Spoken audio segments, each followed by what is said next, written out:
Positive parenting শুনতে মনে হয় যে অনেক কঠিন কিছু ভাইয়া, বাট এত কঠিন না ইমোশনালি তার পাশে থাকা। বাবা মা কি তাহলে বাচ্চাকে একদম শাসন করতেই পারবে না? আমরা যতই চেষ্টা করি আমরা আমাদের 100% পজিটিভ প্যারেন্টিং দিয়েও একটা পারফেক্ট বাচ্চা নাও পেতে পারি। টপ 5টা জায়গাতে আপনি খুব বেশি সময় মিসআন্ডারস্ট্যান্ডিং দেখতে পান, সেই 5টা জায়গায় কি হবে? বাচ্চাকে অ্যাডভাইস করার আগে যে তুমি এটা করো, এটা ভালো, এটা খারাপ, do what you want your child to do. আমরা কখনোই বাচ্চাকে ফোন বা স্মার্টফোন অ্যাডিক্ট বা স্ক্রিন অ্যাডিক্ট করতে চাই না। এটা খুব রেস্ট্রিক্টেড করে দেওয়া দরকার যে বাচ্চার সামনে আমরা একেবারেই যতটুকু সম্ভব কম দেখি। আমি বন্ধু ব্যাপারটা মুখে বলতে হয় না। অ্যাপ্রোচেবল প্যারেন্টস যারা, তাদের বন্ধুত্বটা অ্যাকশনেই প্রকাশ পায়। সম্মান আর ভালোবাসা ছাড়া একটা সম্পর্ক যখন আগায়, সব থেকে বেশি সাফার করে বাচ্চাটা। প্যারেন্ট চাইল্ড কনভারসেশনে টোন ম্যাটার করে এই কারণে, আপনার word carries content but tone carries emotion.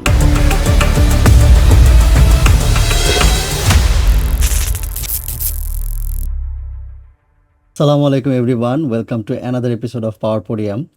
আর আজকের এপিসোডে আমরা একটা বার্নিং ইস্যু নিয়ে কথা বলবো, যেটা হচ্ছে যে বর্তমানে আমরা একটা জিনিস খুব বেশি খেয়াল করি, সেটা হচ্ছে যে আপনার প্যারেন্ট আর চিলড্রেন, তাদের মধ্যে সবসময় আমরা একটা কমিউনিকেশন গ্যাপ বলি, বা হচ্ছে mentality gap, mindset gap, lifestyle gap. এই জিনিসটা আমরা খুবই অফেন নোটিস করি জিনিসটা, অ্যান্ড যার কারণে দেখা যায় যে আমরা বিভিন্ন সোশ্যাল ইস্যুসও ফেস করে থাকি। যেমন লাস্ট ইয়ার একটা বড় ইনসিডেন্ট আমরা দেখেছিলাম যে একটা মেয়ে তার বাবা মার নামে মামলা করেছে, and she was very happy about that, and she was taking the pride of that. So এরকম কিন্তু অনেক ইস্যুসই আমরা দেখি, অ্যান্ড পাশাপাশি আমরা আরও দেখি যে বাচ্চা অবাধ্য হয়ে যাচ্ছে, বা বাবা মা বাচ্চার উপরে খুব ফ্রাস্ট্রেটেড হয়ে যাচ্ছে। সো এই ইস্যুগুলো কিন্তু খুবই কমন, বাট এটার সলিউশনটা কি হতে পারে, বা এটার রুট কজটা কি, এই জিনিসটা আসলে আমরা খুব একটা আলোচনা করি না। আমরা যখন একটা রেজাল্ট দেখতেছি সেটা নিয়ে আমরা কথা বলতেছি, অ্যান্ড হয়তো বাবা মাকে দোষ দিচ্ছি, না হলে বাচ্চাকে দোষ দিচ্ছি, কিন্তু দিন শেষে আসলে সমস্যাটা কোথায় সেটা গোড়াটা আমরা খোঁজার চেষ্টা করতেছি না। তো সেই জিনিসটাই আমরা করার জন্য এক্সপার্ট নিয়ে এসেছি। তো আমাদের সাথে আছেন সাইকোলজিস্ট মিথিলা খন্দকার আপু, যিনি লাইফ স্প্রিংয়ে প্র্যাকটিস করছেন বর্তমানে। তো আপু, আমাকে একটু কাইন্ডলি আপনি বলবেন, এই যে দেখা যায় যে বাবা মা বলতেছে হচ্ছে যে আমার বাচ্চা তো কথা শুনতেছে না, আবার বাচ্চা বলতেছে যে আমার বাবা মা কেন এত সবকিছুতে ইন্টারফেয়ার করবে, আমি কি কিছুই বুঝি না, আমি কি কিছুই জানি না। সো এই যে গ্যাপটা যে কন্টিনিউয়াসলি হচ্ছে, এটা কিন্তু এমন না যে আজকে প্রথম হচ্ছে, এখন সোশ্যাল মিডিয়া আছে বলে আমরা দেখতেছি, জি, বাট এটা কিন্তু জেনারেশন টু জেনারেশন হয়েই আসছে। সো এটার কারণটা কি বলেন তো? খুবই ভ্যালিড একটা কোয়েশ্চেন ভাইয়া। প্যারেন্ট চাইল্ড কনফ্লিক্ট যেটা আমরা আজকে কথা বলছি, এক বাক্যে বলতে গেলে সেটা আসলে একটা প্যারেন্ট চাইল্ড কনফ্লিক্টের ব্যাপার। প্যারেন্ট চাইল্ড কনফ্লিক্টটা আসলে হচ্ছে, দেখেন ভাই, জেনারেশন গ্যাপ তো বরাবরই ছিল। দাদা থেকে বাবা, বাবা থেকে আমরা, আমরা থেকে আমাদের বাচ্চা কাচ্চারা, আমরা তো এক একজন বা স্ট্রিম লাইন ধরে যদি বলি, আমরা এক একজন এক এক জেনারেশনে বিলং করি। রাইট। সো যেহেতু আমরা এক একজন এক এক জেনারেশনে বিলং করি, জেনারেশনালি গ্যাপটা খুব লেজিট থাকবে। হ্যাঁ, যুগের পর যুগ ধরে সেটা চলবে।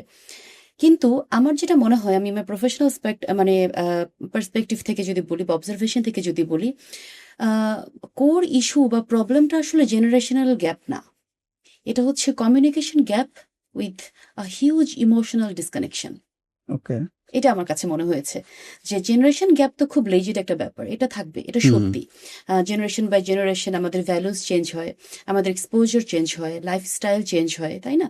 কিন্তু এর ভেতরে যে ব্যাপারটা, সেটা হচ্ছে যে সব কিছুকে কনস্ট্যান্ট ধরে, জেনারেশনাল গ্যাপটাকে আমরা কনস্ট্যান্ট ধরে, এটা থাকবেই, এবং এটাকে এড়ানোর কোনো রাস্তা নাই। কারণ আমাদের বয়স, আমার বাচ্চার সাথে আমার বয়সের যে গ্যাপটা, ডেফিনেটলি একটা 25 বড় বছর গ্যাপ পরে থাকবে, হ্যাঁ। 25 বছরের একটা গ্যাপ, এই গ্যাপটা তো একটু ভ্যালিড গ্যাপ, তাই না? সময়টা তো পরিবর্তন হয়েছে। আমি জন্মেছিলাম যে সময়ের জন্য, আর বাচ্চা তো সেই সময়ের জন্য জন্মায়নি পৃথিবীতে।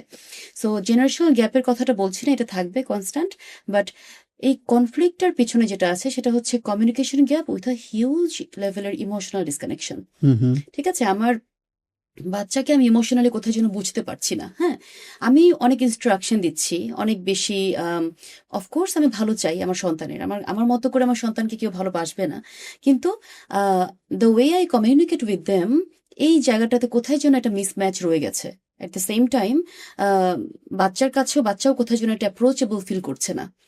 বলতে গিয়ে ভয় পাচ্ছে, সব কথা শেয়ার করছে না, বলার জায়গাটা পাচ্ছে না। হ্যাঁ, সো এই কমিউনিকেশন একটা গ্যাপের কারণে কোথায় যেন ব্রিজটা আমরা তৈরি করতে পারছি না বা ব্যর্থ হচ্ছি। এই জন্য এখান থেকে আমার কাছে মনে হয় যে অনেক বড় বড় প্রবলেম অ্যারাইজ করে আসলে। রাইট। তাহলে আপু, এই যে আপনি যেটা বলতেছেন যে ইমোশনাল ডিসকানেকশন, জি, তো এই যে ডিসকানেকশনটা থেকে আমরা একটা প্রপার কানেকশন বিল্ড করাবো, এটা কি তাহলে? ভ্যালিড একটা প্রশ্ন, ইম্পর্টেন্ট একটা প্রশ্ন, বাট উত্তরটা আমি বলবো যে অনেক দিক থেকে বলা যায় আসলে ভাইয়া। কারণ হচ্ছে ব্যাপারটা খুব একটা সহজ যে সেটাও না। গোড়াটা আসলে শুরু হয় শুধুমাত্র মানে একদিন বা কোনো একটা ইনসিডেন্ট দিয়ে না। কোনো একটা পার্টিকুলার ইনসিডেন্ট থেকে আমরা বুঝতে পারি যে আমাদের প্রবলেম আছে, বা আমাদের কনসার্ন হতে হবে বা অ্যালার্ট হতে হবে। কিন্তু আমাদের এই প্র্যাকটিসটা, কমিউনিকেট না করার যে প্র্যাকটিসটা, এই প্র্যাকটিসটা কিন্তু ভাইয়া চিরন্তন। ঠিক আছে, আমরা জন্ম থেকে খুব ইমোশনালি মানে ডিসরেগুলেটেড ভাবে বড় হয়েছি। ইমোশনাল রেগুলেশন আমাদের মধ্যে নেই। একদম ছোটবেলা থেকে যদি বলি, আমাদের প্যারেন্টিং কেমন ছিল? আমাদের প্যারেন্টিং আমরা মন খুলে কথা বলতে পারতাম না। সন্ধ্যার পরে বাবা অফিস থেকে বাসায় ফিরবেন, আমি বাবার সামনে গিয়ে দাঁড়িয়ে কোনো কথা বলবো, ওই জিনিসটা কিন্তু একটা ভয় কাজ করতো ছিল। আমাদের আগের জেনারেশনে সেটা হয়তো আরো প্রকট ছিল। সো ওই জিনিসটাই কোথায় যেন আমরা কালচারালি শেপড, আমাদের এই বিহেভিয়ারটা। বলা যাবে না, বললে বকা দিবে, হ্যাঁ, সবকিছু শেয়ার করা যায় না। এই যে একটা ভয় ভীতির জায়গাটা, ভয় ভীতির একটা আস্তরণ বা একটা পর্দা, এটা কিন্তু কালচারালি আমরা শিখে এসেছি, মডিফাইড। হ্যাঁ, এটার কারণে যেটা হয় যে আমরা আমাদের সন্তানদের সাথেও কেমন যেন কোথায় ফ্রি হতে পারি না। তাদেরকে আমরা যে অ্যাপ্রোচেবল, এই ডোরটাই ওপেন করতে পারি না। ঠিক আছে, যেমন একটা মা, একটা বাচ্চা হয়তো বা তার স্কুলে একটা ফ্রেন্ডের, খুব ছোট বাচ্চা, তার বয়স হয়তো 5 বছর, তার তো সোশ্যাল ভ্যালুস বা এথিক্স বোঝার মতো বয়স হয়নি, তাকে আমরা শেখাবো, তাই না? তার কাছে পুরো পৃথিবীটা নতুন, সে দেখবে, ঠেকবে, শিখবে। সো হয়তোবা বাচ্চাটা একটা ইরেজার নিয়ে এসছে, ইরেজারটা ওর না, ওর কোনো ফ্রেন্ডের। তো বাচ্চাটা নিয়ে এসেছে, খুব এক্সাইটিং একটা নিউজ সে তার মাকে শেয়ার করছে, মা দেখো, পিঙ্ক বা পার্পল কালারের এই ইউনিকর্ন ইরেজারটা আমি আজকে নিয়ে এসেছি আমার ফ্রেন্ডের কাছ থেকে। সো মা যেটা করলেন, মাকে যেটা বুঝতে হয় এখনকার সময়, যে ডেফিনেটলি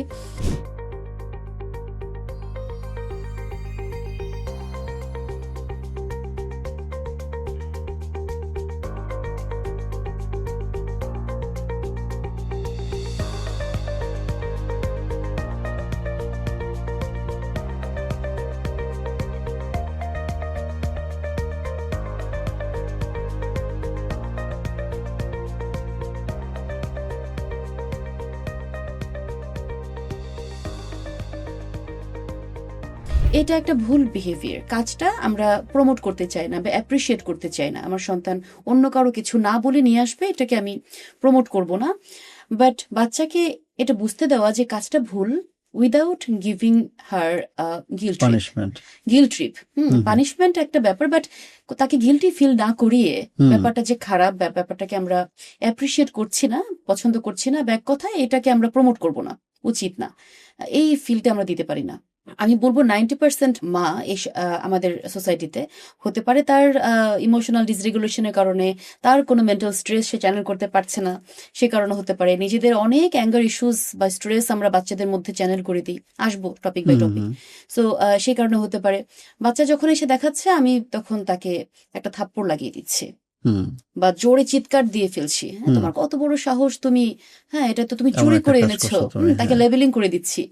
সো ও তো দেখলো যে একটা, ওর জন্য তো একটা এক্সাইটিং একটা ব্যাপার ছিল, তাই না? সো ও এনে ওর পার্পল কালার ইউনিকর্নটা মাকে দেখাতে গিয়ে ওর যে অভিজ্ঞতাটা হলো যে আমি আমার লাইফে কোনো এক্সাইটিং কোনো কিছু শেয়ার করলে এই রিয়াকশনটা পাই। So sharing is not the good option.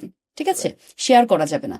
So আস্তে আস্তে করে ওর শেয়ারিং এর কি বলবো, যে ফিল্ডটা ছোট হয়ে যায়। আমার দরজাটা আমি নিজের অজান্তে আস্তে আস্তে করে বন্ধ করে দিতে থাকি, বুঝি না, বাট বন্ধ করে দিতে থাকি।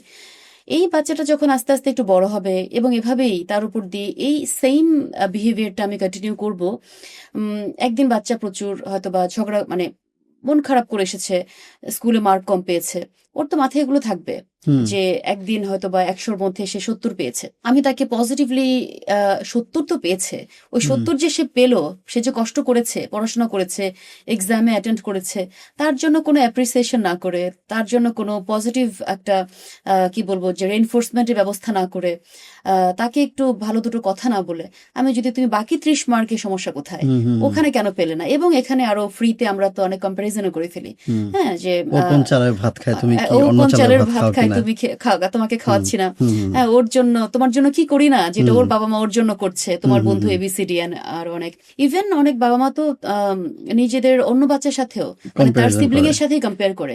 তোমার বড় ভাইয়া বা বড় আপু তো নাইনটি নাইন হুম, পয়েন্ট নাইন নাইন পেয়েছে, তুমি কেন পাচ্ছ তুমি না? কেন পারছো না? সো এই জিনিসটা মানে সে ইনকেপেবল, সে পারছে না, এই ধরনের একটা লেবেলিং তাকে আমরা নিজের অজান্তেই করে ফেলি।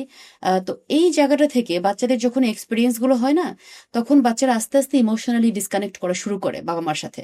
হুম, সে তো ইমোশনালি একটা এক্সপেকটেশন নিয়ে এসেছিল। হ্যাঁ, ওই জায়গাটা থেকে সে কোথায় যেন একটু ফেডেড হয়ে যায়।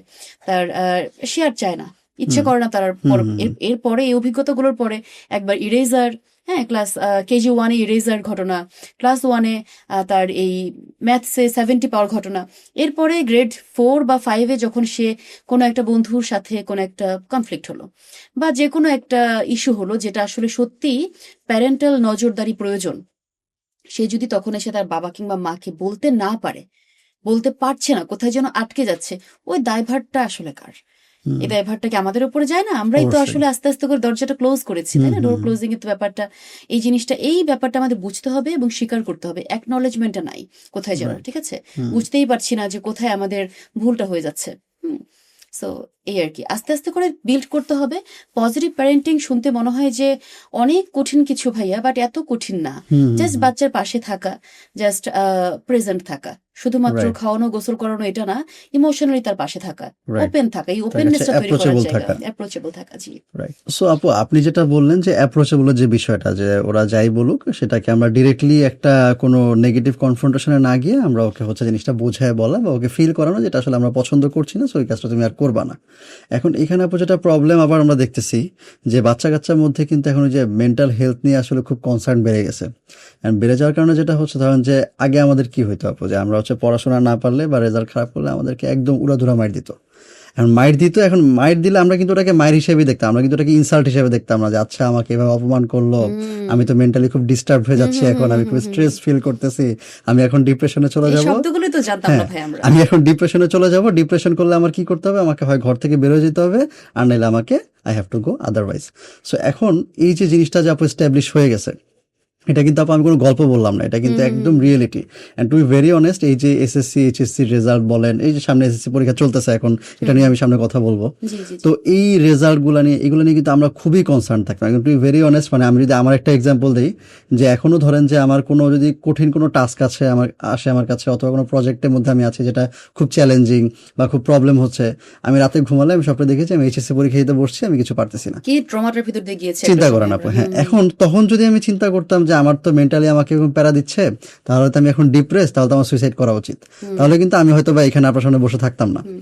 সো অ্যান্ড এই জিনিসটা কিন্তু আমাদের প্যারেন্টসের জায়গা থেকেই আসে বা আমাদের বড় ভাই বোনদের জায়গা থেকে আসে। আপনি যেটা বললেন যে সিবলিংদের মধ্যে যে একটা কম্প্যারিজন, এই জিনিসগুলো কিন্তু আমাদের ওইখান থেকেই আসে।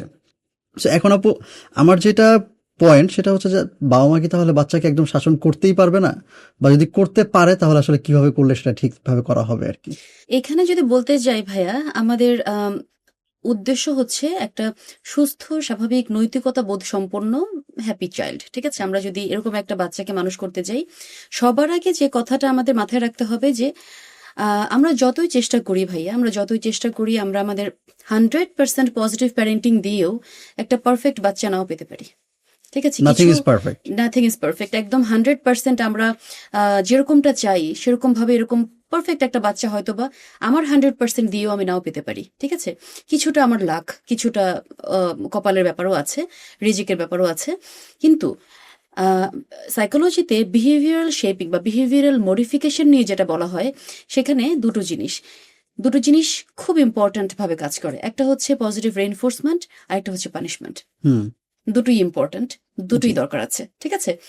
পজিটিভ রেইনফোর্সমেন্ট মানে হচ্ছে আমি যে বিহেভিয়ারটা চাই, সেই বিহেভিয়ার, পার্টিকুলার কোনো বিহেভিয়ার শেপিং এর ক্ষেত্রে সে ভালো কোনো কাজ করছে, যেমন সে কোনো একটা ভুল কাজ করার পরে সরি বলছে, আমি এই ব্যাপারটাকে তাকে ট্রেন করতে চাই। হ্যাঁ, হুম বা তাকে কোনো একটা কিছু গিফট করার পরে সে থ্যাংক ইউ বলছে। হুম ভেরি গুড সোশ্যাল কন্ডাক্ট, বা খুব চমৎকার একটা সোশ্যাল ম্যানার সে মেনটেন করছে, এই জিনিসটা আমি চাই।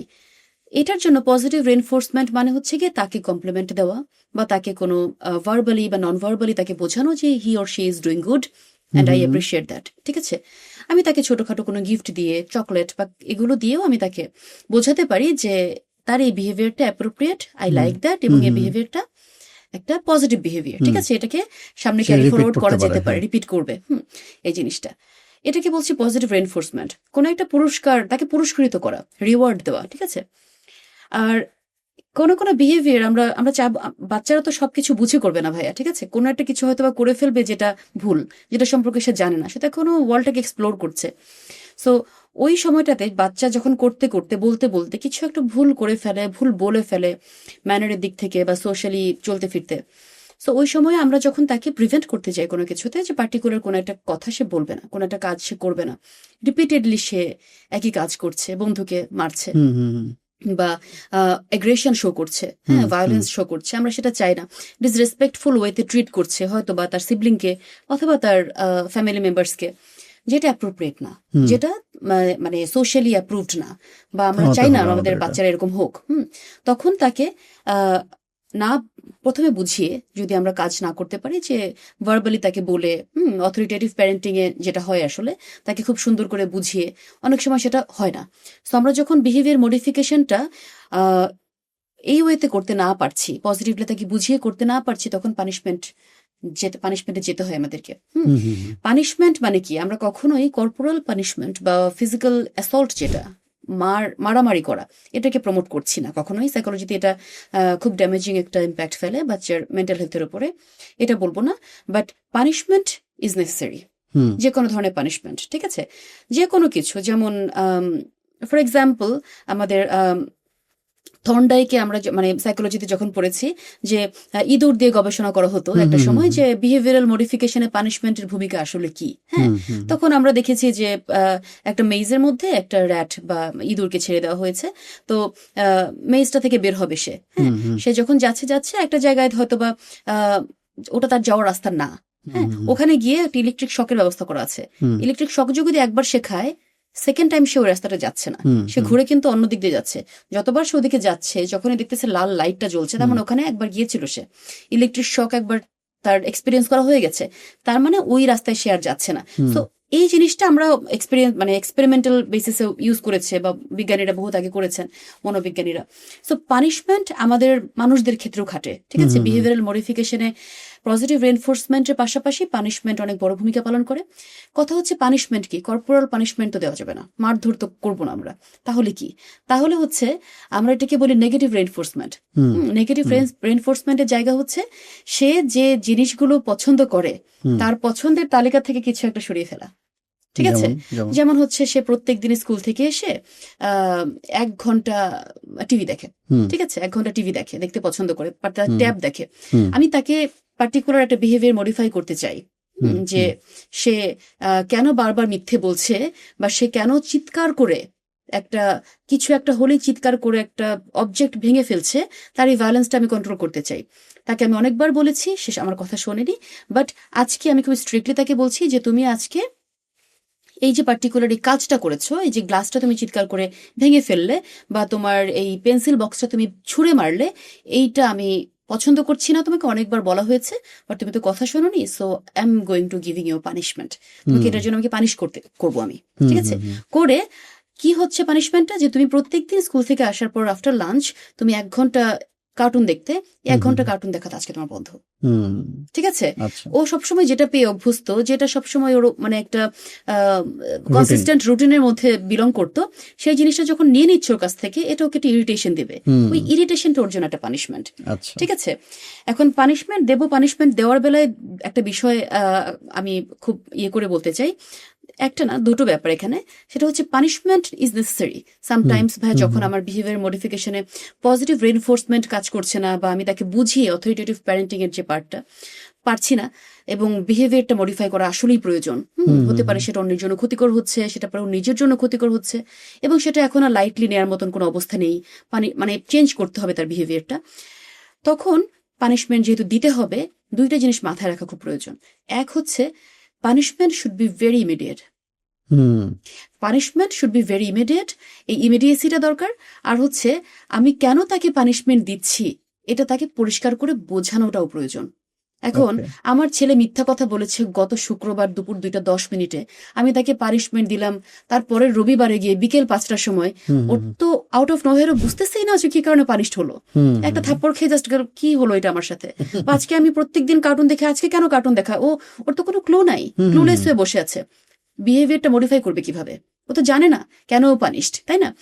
ইমিডিয়েটলি পানিশমেন্টটা দিতে হবে। অ্যান্ড আরেকটা হচ্ছে যে ঠিক কি কারণে ওকে পানিশ করলাম সেটা ওর একটা ক্লিয়ার ধারণা থাকতে হবে, ঠিক আছে?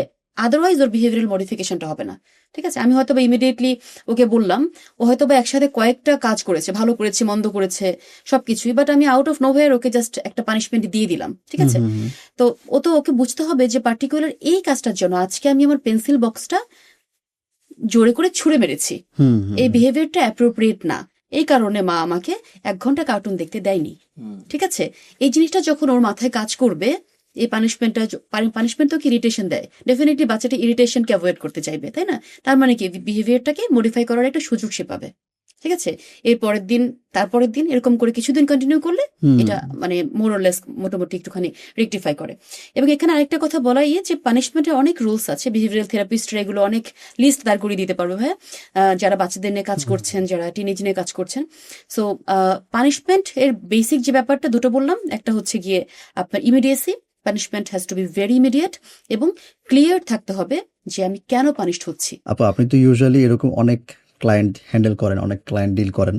সো ওইখানে তো প্যারেন্ট টিনেজারদের মধ্যে আপনি অনেক রকম প্রবলেমই পান, যার কারণে তাদের মধ্যে বনিবনাটা হচ্ছে না। জি। সো এমনিতে আমি যদি একটু মোটা দাগে বলে যে আপু, এই টপ 5টা জায়গাতে আপনি খুব বেশি সময় মিসআন্ডারস্ট্যান্ডিংটা দেখতে পান, সেই 5টা জায়গায় কি হবে? টপ 5টা জায়গা আলাদা করে বলা একটু মুশকিল, বাট আমি বলছি আমার মতো করেই। টিনেজ ক্লায়েন্টরা যখন আসেন তাদের মধ্য থেকে প্রথমে আমি যেটা দেখি যে বাবা মারা আসেন। বাচ্চারা তো আর নিজের অ্যাপয়েন্টমেন্ট নিয়ে আসতে পারে না, বাট ডেফিনেটলি তাদেরও বলার একটা জায়গা থাকে। প্রথমে বাবা কিংবা মা আসেন চেম্বারে, এসে তারা তাদের মতো করে জিজ্ঞেস করছেন, এবং তারা না ব্যাপারটাকে অ্যাপ্রোচটাই থাকে এরকম, এই ব্যাপারে আমি আসলেই খুব মানে দুঃখ প্রকাশ করছি। আমাদের এখানে মডিফাই করা প্রয়োজন নিজেদের চিন্তাধারাকে, যে বাবা মারা আসছেনই প্রবলেম মানে বা সলিউশন ফোকাসড হইতে না, বাবা মারা আসছেন অ্যাজ ইফ বিচার দিতে, নিজের কথাটা ভ্যালিডেট করতে। নিজের কথাটাকে ভ্যালিডেট করতে, নিজের ইগোকে স্যাটিসফাই করতে, আমি কোথায় কোথায় ঠিক এবং কেন কেন ঠিক, এই জায়গাকে জাস্টিফাই করতে। সো এই মাইন্ডসেট থেকে অনেকেই আসছেন, সবার কথা বলছি না, ডেফিনেটলি সবার কথা বলছি না, বাট অনেকে আসছেন এই জায়গা থেকে। তো তারা এসে যে জিনিসগুলো প্রবলেমগুলো দেখেন, ভাগ ভাগ করে যদি বলি, ফ্রম প্যারেন্টস যে প্রবলেমগুলো আসে বা ইস্যুগুলো তারা সাফার করছেন, সেটা হচ্ছে বাচ্চাদের অনেক বেশি স্বাধীনতা প্রয়োজন। তাদেরকে আসলে কি বলবো, যে প্রপার, তারা ওভার প্রোটেক্টিভ না, মানে একটু কনসার্ন তারা তাদের বাচ্চাদের সেফটি ইস্যুস দিয়ে, যে দিনকাল খারাপ, হ্যাঁ, সন্ধ্যার পরে বাইরে থাকা না, বা কোথায় মিশছে, কাদের সাথে মিশছে, ডিজিটাল সেফটির জায়গাটাতেও তারা কনসার্ন, আশেপাশে এত ঘটনাও ঘটছে, তাই না? মানে সাইবার বুলিং হচ্ছে, সাইবার ক্রাইমও তো আসলে কম না, তাই না? তো ওই জায়গাগুলোতেও তারা কনসার্ন, সেই কনসার্ন থেকেই হয়তো বা তারা একটু প্রোটেক্টিভ আচরণ করতে চান, সেখান থেকে তাদের অনেক কনসার্ন ক্রিয়েট হয়, বা তারা একটু অ্যালার্ট থাকতে চান যে এক হচ্ছে গিয়ে যে আমার বাচ্চাটা সঠিক পথে আছে কিনা, বন্ধুদের সাথে কাদের সাথে মিশছে, এগুলো নিয়ে তাদের একটা কনসার্ন থাকে। একদম কি বলবো, যে হেডলাইনে আসার মতো একটা টপিক খুব কমন সবার বেলাতে সেম, সেটা হচ্ছে গিয়ে স্মার্টফোন অ্যাডিকশন, ঠিক আছে? স্মার্টফোন তো সারাদিনই জাস্ট স্মার্টফোন নিয়ে পড়ে থাকে, কথাই শুনছে না, যতই বলছে তত বেয়াদবি করছে, হ্যাঁ, মুখের উপর তর্ক করছে, কথা বলছে না বা কথা শুনছে না, এই জিনিসটা।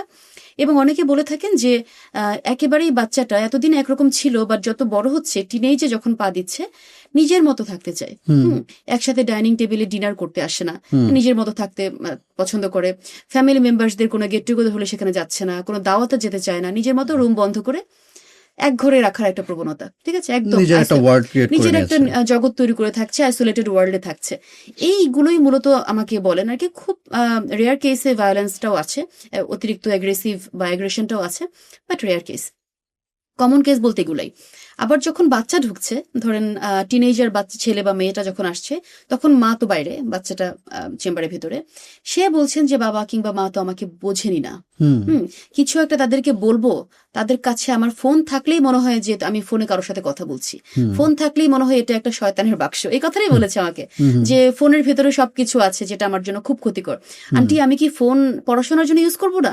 আমার পড়াশোনার সবকিছুই তো গুগল ক্লাসরুমে থাকে, টিমসে দেওয়া থাকে, থেকে। সো আমি আমার সব স্টাডি প্যাক সেখানে, আমার সব পিপিটি সেখানে, আমার সব পড়াশোনার সব এলিমেন্টস সেখানে, রিসোর্সগুলো সেখানে। সো আমি ফোন ছাড়া কি করে, এই যুগে আমি ফোন ছাড়া কি করে আমি লেখাপড়া করতেও তো আমার ফোনই লাগছে। রাইট। সো আমি আসলে বাবা মাকে এটা বোঝাতে পারি না।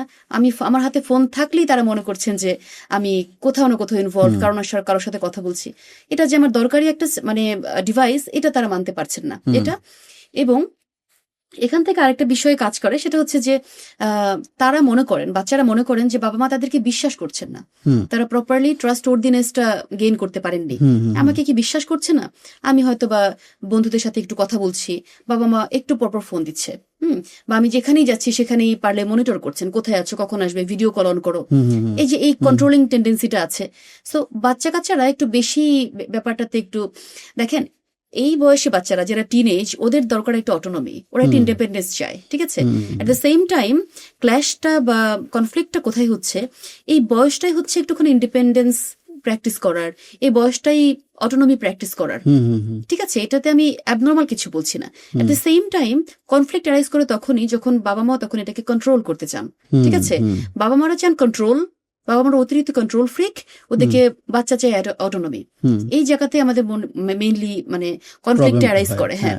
সো বাবা মাদের জায়গা থেকে বলতে গেলে তারা প্রোটেক্টিভ নেচার থেকেই এটা করছেন। আমি বলবো না এটা তাদের কোনো ভুল কাজ, বাট তরিকাটা অনেক সময় রাইট না। হ্যাঁ, the way we should behave, ওই জায়গাটা আমরা আসলে দিতে পারছি না বাচ্চাদেরকে, ঠিক আছে? তো এখানেই মেইন প্রবলেমটা তৈরি হয়। প্রবলেম বলতে বাবা মাদের প্রবলেমগুলো যেটা বললাম লিস্ট করে, সেই জিনিস, বাচ্চা কথা শুনছে না, অতিরিক্ত স্মার্টফোন অ্যাডিক্ট হয়ে যাচ্ছে দিনকে দিন, নিজের মতো থাকছে, একদম আইসোলেটেড করে রাখছে নিজেকে, এবং আমাদের সাথে শেয়ার করছে না, ফ্যামিলি ভ্যালুজ এর জায়গাটা ওর কোথায় যেন নাই, হ্যাঁ, মিসম্যাচ হচ্ছে এই জিনিসটা, এইটা। আর ক্ষেত্র বিশেষ ভায়োলেন্সও আছে, ভায়োলেন্স, অ্যাগ্রেশন, হ্যাঁ, মারামারি, রেগে যাওয়া অতিরিক্ত, এগুলো আছে। ইমোশনালি রিয়াক্ট করে ফেলা, কিছুই বলা যায় না ওকে, কিছু একটা বললেই রেগে আগুন হয়ে যাচ্ছে, চিৎকার করছে, এই জিনিসটা, এটাও অনেক শোনা হয়।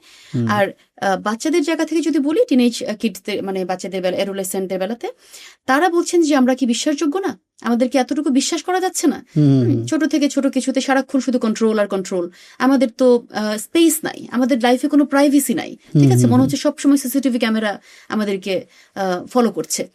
এটা কোন ধরনের একটা আবদ্ধ ঘরের মধ্যে আছি, এই লাইফটা তো ভালো লাগে না। হ্যাঁ, সো ওদের এই অটোনমিতে বাধা হচ্ছে বাবা মার অতিরিক্ত কন্ট্রোল ফ্রিক আচরণটা। ক্ল্যাশটা মূলত এখানেই আসলে। রাইট। সো আপনি যেটা একটা ইম্পর্টেন্ট পয়েন্ট বললেন, আমি যদি ওটা একটু পিক করি, যেটা আসলে এখন একটা major issue, I mean smartphone অ্যাডিকশনের যে বিষয়টা। তো এখন আপু দেখেন, আমার বাচ্চার বয়স হচ্ছে 1 বছর 9 মাস। তো এখন ও তো ওর জন্মের পর দিন থেকে দেখতেছে যে ওর বাবা হচ্ছে স্মার্টফোন ইউজ করতেছে, তার একটা ল্যাপটপ আছে, তার একটা কম্পিউটার আছে, ওর মা ওর সামনে স্মার্টফোন ইউজ করতেছে। ও কিন্তু ছোট থেকে বড়ই হয়েছে এগুলা দেখে। এখন আমি যদি এক্সাম্পল দেই যে আচ্ছা, আমি যখন ছোট ছিলাম আমি তো তোমার মতো এরকম ফোন দেখতে চাইতাম না, আমি তো দেখি না এরকম ফোন ছিল। হ্যাঁ, ফোন হয়তো ধরেন ছিল ওই যে মোটা ফোনগুলো, নোকিয়ার, হ্যাঁ 3210, তারপর এর আগে যে 1G যে ফোনগুলো ছিল, এগুলা ছিল। তো এখন ওই সময় তো আসলে ফোনটা তো লুক্রেটিভ কোনো বিষয়ও ছিল না, কিন্তু বর্তমানে একটা ফোনের মধ্যে আসলে কি নাই, there is everything and this is very colorful. So এখন আমি যদি বলি, আমি যদি ওই এক্সাম্পল দিই যে তোমার বাবা তো এরকম করে নাই, তাহলে তুমি কেন এরকম করতেছো, এটা তো হয় না। আবার ধরেন আপনি যে আপনার বাচ্চাকে ফোনটা দিবেন না, আপনার বাচ্চা দেখতেছে আপনি সারাদিনই ফোনটা চালাচ্ছেন, আপনি সারাদিনই কম্পিউটারে কিছু না কিছু করতেছেন, তাহলে ও কেন এটা ধরতে চাবে না? যেমন আমার বাচ্চা হচ্ছে, আমি যখন কম্পিউটার চালাই বা ল্যাপটপ চালাই, ও এসে কিচ্ছু করে না, ও এসে শুধু মানে কিবোর্ডটা টিপাটিপি করে, আমি যেভাবে টিপি ওইভাবে টিপতে চাই আর কি। কারণ ও কিন্তু আসলে মানে আমাকে ফলো করতেছে, ইটস নট লাইক যে ও একটা অযাচিত কোনো আবদার করতেছে। তখন আমি যদি আমার বাচ্চাকে একদমই ফোন থেকে দূরে রাখতে চাই, এটা কি আসলে সম্ভব এই যুগে? এটা তো কোনোভাবে সম্ভব না। তো এখন একটা প্রবলেম যেটা হইতেছে আপু, যে ধরেন আমি একদম ছোট থেকে আস্তে আস্তে বড় দিকে যাচ্ছি, তো আমার বাচ্চার ক্ষেত্রে বা হচ্ছে এটা একদম মানে এই 2 বছর 3 বছরের বাচ্চাদের ক্ষেত্রে একটা কমন জিনিস, যে কোকো মেলন আছে, চুচু টিভি আছে, তারপরে ইনফোবেলস আছে, এরকম বেশ কিছু প্ল্যাটফর্ম আছে যেগুলোর কন্টেন্ট ছাড়া তারা কোনো খাবার খাবে না, একদম না মানে না। আমার বাচ্চা তো একদম ধরেন যে আপু ওর ক্ষুধা লাগলে পানি খাওয়াইতে হলো, ওকে একবার একটা ভিডিও দেখে তারপর খাওয়াইতে হবে। তো এটা আসলে আপনি একটা বাচ্চার ব্রেইনে কেমন ইম্প্যাক্ট করতেছেন, এটার কারণে মানে তার সোশ্যাল বিহেভিয়ার, তার হচ্ছে যে মেন্টাল যে একটা পরিস্থিতি, এইগুলোতে আসলে কেমন ইম্প্যাক্ট হয়? টপিকটা এবং এই কনসার্নটা খুব ভ্যালিড একটা কনসার্ন ভাই এখনকার সময়ে। যেমন দেখেন, আমি একদম শুরু থেকে বলি, স্টেপ বাই স্টেপ। আপনি বললেন যে আমরা বাচ্চাদেরকে বলছি একটা বাট যে বিহেভিয়ারটা আমি শো করছি সেটা মডেল করছি ডিফারেন্ট ওয়েতে। মানে আমি বাচ্চাকে বলছি যে এটা ঠিক না, বাট সেম বিহেভিয়ারটা আমি আমি করছি। সারাদিন ফোন আমি দেখতেছি। সারাদিন ফোন দেখছি, হ্যাঁ, এবং এক্সাম্পল দিচ্ছি প্রস্তর যুগের, যে আমি একটা সময় ওয়ান্স আপন এ টাইম এরকম ছিল সেরকম। সো বাচ্চা তো আসলে সেই সময় জন্মগ্রহণ না, করেনি, ও ও ওই তো সময়ের জন্মের জন্য পরদিন থেকেই ফোন দেখছে। জন্মের পর দিন থেকে ও তো 2026 এর দুনিয়াটা দেখছে, তাই না? ও তৈরি হয়েছে এই সময়টার জন্য, আমাদের সেই 90s এর সময় তো তৈরি হয়নি, সো বা জন্ম হয়নি। সো এখন আমরা এই কথা যদি বাচ্চাকে বলে তার বিহেভিয়ারকে মডিফাই করতে চাই, এটা একটা ভুল কাজ। তার মানে কি করা যাবে? এখন 2026-এ এসে কি আমরা বাচ্চাকে ফোন দেবো না? দিতে হবে, এটা সময়ের দাবি ভাই। টেকনোলজির এই অ্যাডভান্সমেন্টের যুগে আমরা আসলে বাচ্চাকে টেকনোলজি থেকে দূরে রাখতে পারবো না। ফোন সে দেখবে, ফোন ইউজ করবে, এবং ফোন ইউজের মাধ্যমে সে পড়াশোনা শিখবে, এবং সবকিছুই তো এখন আসলে সবকিছু টেকনোলজি বেসড হয়ে গেছে না, ল্যাপটপ বলেন, মোবাইল ফোন বলেন, স্মার্টফোন বেসড হয়ে গেছে সবকিছু। সো সবকিছু ঠিক আছে, বাট আমরা কখনোই বাচ্চাকে ফোন বা স্মার্টফোন অ্যাডিক্ট বা স্ক্রিন অ্যাডিক্ট করতে চাই না, এটা তার জন্য ক্ষতিকর। রাইট। একদম ডে ওয়ান থেকে যদি বলি যে আমি যেটা বাচ্চাকে শেখাতে চাই সেই বিহেভিয়ারটা যাতে আমি করি, ঠিক আছে? আমরা সবসময় একটা কথা বলে এসেছি যে বাচ্চারা হচ্ছে অবজার্ভার লার্নার। বাচ্চারা যা দেখবে তাই শিখবে, যা দেখবে তাই শিখবে। সো বাচ্চাকে অ্যাডভাইস করার আগে যে তুমি এটা করো, এটা ভালো, এটা খারাপ, তার আগে do what you want to your child to do. ঠিক আছে? আপনি আপনার বাচ্চার মাধ্যমে যে বিহেভিয়ারটা দেখতে চান সেটা আপনি নিজে করেন। এটা হচ্ছে আমরা সবসময় প্রমোট করে থাকি যে আমি যদি চাই যে আমার সন্তান বই পড়বে, তাহলে আমি বই পড়লে এটা উপকারে লাগবে, ঠিক আছে? আমি যদি বই পড়ি, বাচ্চা যদি দেখে, বাচ্চা যদি এরকম একটা লাইব্রেরি দেখে, বাসায় তো অনেক বই আছে, এবং আমি প্রত্যেকদিন রাতের ঘুমানোর আগে 2 পাতা বই পড়ি, বই পড়ে ঘুমাচ্ছি, এটা যদি আমার অভ্যেস থাকে, বাচ্চাও দেখবেন যে পড়তে তো পারে না, আপনার ধরেন 1 বছর 9 মাসের বাচ্চাটা দেখবেন যে ছোট ছোট বই নিয়ে ওইরকম করে পাতা উল্টাচ্ছে, উল্টা করে বই ধরে এরকম করছে। That is his or her style of reading books, ঠিক আছে? তো ওই জিনিসটা আমরা প্রমোট করতে চাই খুব, ঠিক আছে? এখন বাচ্চাকে আমাদেরও নিজেদের প্রয়োজনে আমাদের আপনি তো কত মানে ল্যাপটপ ছাড়া তো আপনার কোনো লাইফ না, তাই না? আপনার জবের জন্য দরকার সবকিছু, আমাদেরও দরকার। কতক্ষণ মোবাইল ফোন ছাড়া থাকবো, বাট আমি মনে করি এটা খুব রেস্ট্রিক্টেড করে দেওয়া দরকার, যে বাচ্চার সামনে আমরা একেবারেই যতটুকু সম্ভব কম দেখি, ঠিক আছে? বাচ্চার সামনে যতটুকু সম্ভব আমরা এই এক্সপোজারটা তাদের না হোক, যে আমরা মোবাইল ফোন দেখবো, প্রয়োজনে দেখবো, কিন্তু বাচ্চা বসে আছে। আমি গুগলে একটা ছবি দেখেছিলাম, মানে থাকে না অনেক সময় প্যারেন্টিং বা অনেক কিছুতে, একটা স্টিল পিকচার দেখেছিলাম যে বাচ্চা পাশে বসে আছে, মাটাও পাশে বসে আছে, বাচ্চার হাতে ফোন, কিংবা বাচ্চা হয়তো বা আপনার বাচ্চার সমানই হবে ছোট, বসে আছে কিছু দিয়ে খেলছে, মা ফোনে মগ্ন, মা জাস্ট ফোনে স্ক্রল করছে, মাঝখানে বিশাল বড় একটা দেয়াল, অদৃশ্য দেয়াল, হ্যাঁ, একটা ফোনের ছবি দিয়ে এঁকে একটা দেয়াল তৈরি করা, বাচ্চাটা দেয়ালের ওপাশে, মাটা দেয়ালের এপাশে। যদি আমি মেটাফরিক্যালি এভাবে ব্যাখ্যা করতে চাই, ব্যাপারটা কিন্তু ওটাই দাঁড়ায়, ঠিক আছে? যে আমি আসলে মনে করছি যে আমি তো পাশেই আছি, বাচ্চা তো আমার পাশেই আছে, আমি তো বাচ্চাকে সময় দিচ্ছি, হ্যাঁ, কোয়ালিটি টাইম। আমি তো চাকরি করি না, বা আমি সারাদিন অফিস করে এসে বাচ্চার পাশেই তো বসে আছি, বাট আদৌ কি আমি আছি কিনা? আমি তো প্রেজেন্ট নেই, আমি তো আরেকটা জগতে ঢুকে আছি, ওই ভার্চুয়াল জগতে আমার বাচ্চার এন্ট্রান্স কতটুকু, ঠিক আছে? এই জিনিসটা আমি বলবো যে দে আর অবজার্ভার লার্নার, যা দেখবে তাই শিখবে। সো কোনো পার্টিকুলার বিহেভিয়ার যদি আমি চাই যে বাচ্চা শিখুক, সেটা আমার নিজের করতে হবে আগে, ওকে অ্যাডভাইস করার আগে। রাইট। সো আপু, এই জায়গাটাতে ধরেন যে মানে বাচ্চাকে যদি ফোন একদম না দেই, তাহলে ও কিন্তু নিজেকে ডিপ্রাইভড ফিল করবে, যে আচ্ছা ঠিক আছে, আমার বাবার কাছে টাকা আছে তাই উনি ফোন কিনতেছে, ইউজ করতেছে, আমাকে তো সে ফোনটা ধরতে দিচ্ছে না, কিন্তু সে তো আমি দেখতেছি এটা দেখে খুব হাসাহাসি করতেছে, খুব মজা পাচ্ছে, অনেক মজার কিছু এখানে আছে, তো মনে হয় আমি তো নিশ্চয়ই মিস অনেক করে যাচ্ছি, মজার কিছু আছে, আমি তো মিস করতেছি।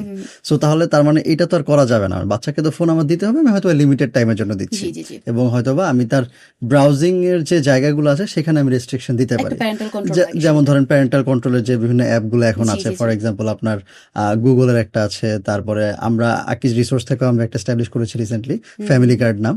তো ওইটাতে আমরা যেটা করতেছি যে বাচ্চা কোন সময়টাতে কোন কোন অ্যাপ ইউজ করতে পারবে, প্লাস একটা অ্যাপ সে কতক্ষণ ইউজ করতে পারবে।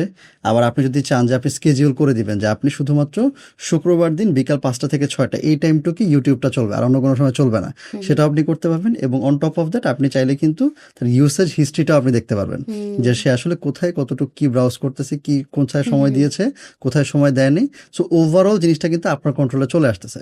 সো ইনস্টিড অফ যে মানে বাচ্চাকে ফোন দিবই না, তাকে ফোন ধরতেই দিব না, এটা আসলে তো লজিক্যাল না, এটা তো আসলে একদমই মানে না টু না না থাউজেন্ড টোয়েন্টি সিক্স এটা তো পসিবলই এটা না। অ্যাপ্লাই করা আর যাবে না আপনার আসলে, বাচ্চাটা যদি হচ্ছে সে টেকনোলজি যদি না পারে তাহলে তো সে ওয়ার্ল্ডের সাথে কমপ্লাই করতে পারবে না। কোপ করতে পারবে হ্যাঁ, না। এই ওয়ার্ল্ডের যে অবস্থা, এই ওয়ার্ল্ডে এখন ও জন্মের পর থেকে দেখছে চ্যাট জিপিটি 5 ও দেখে ও জন্ম হয়েছে। হুম হুম হুম সো ও যতদিনে বড় হবে, 8-10 বছর বয়স হবে, ও যদি টেকনোলজির প্রতি এক্সপোজার নাই থাকে, হুম হুম। তাহলে তো হঠাৎ করে আকাশ থেকে পড়বে, না যাচ্ছে না না, আমি কোথেকে ডেফিনেটলি আমরা আসলাম। কেন পিছিয়ে রাখবো বাচ্চাকে, রাইট, ডেফিনেটলি। তাই না? সো হ্যাঁ হ্যাঁ হ্যাঁ। আমাকে তো টেকনোলজি অবশ্যই তাকে দিতে হবে, but what we can do is যে আমরা একটু স্ক্রিন টাইমটাকে আমরা রেস্ট্রিক্ট করে লিমিটেড দিতে পারি, এক্সপোজার করে, লিমিটেড লিমিটেড করে দিতে এক্সপোজার পারি। করে। আমরা এরকম বিভিন্ন অ্যাপ ইউজ করে, বিভিন্ন টুলস ইউজ করে জি তাকে জি। আমরা একটু রেস্ট্রিকশনের মধ্যে রাখতে পারি, সো দ্যাট সে কোনো ভুল জায়গাতে না যায়, বা সে যাতে হচ্ছে যে ফোনের পেছনে অনেক বেশি টাইম দিয়ে, যে আপনি যেটা বললেন যে স্মার্টফোন অ্যাডিকশন না হয়ে যায়। হুম সো আপু, এটা তো গেল একটা পয়েন্ট।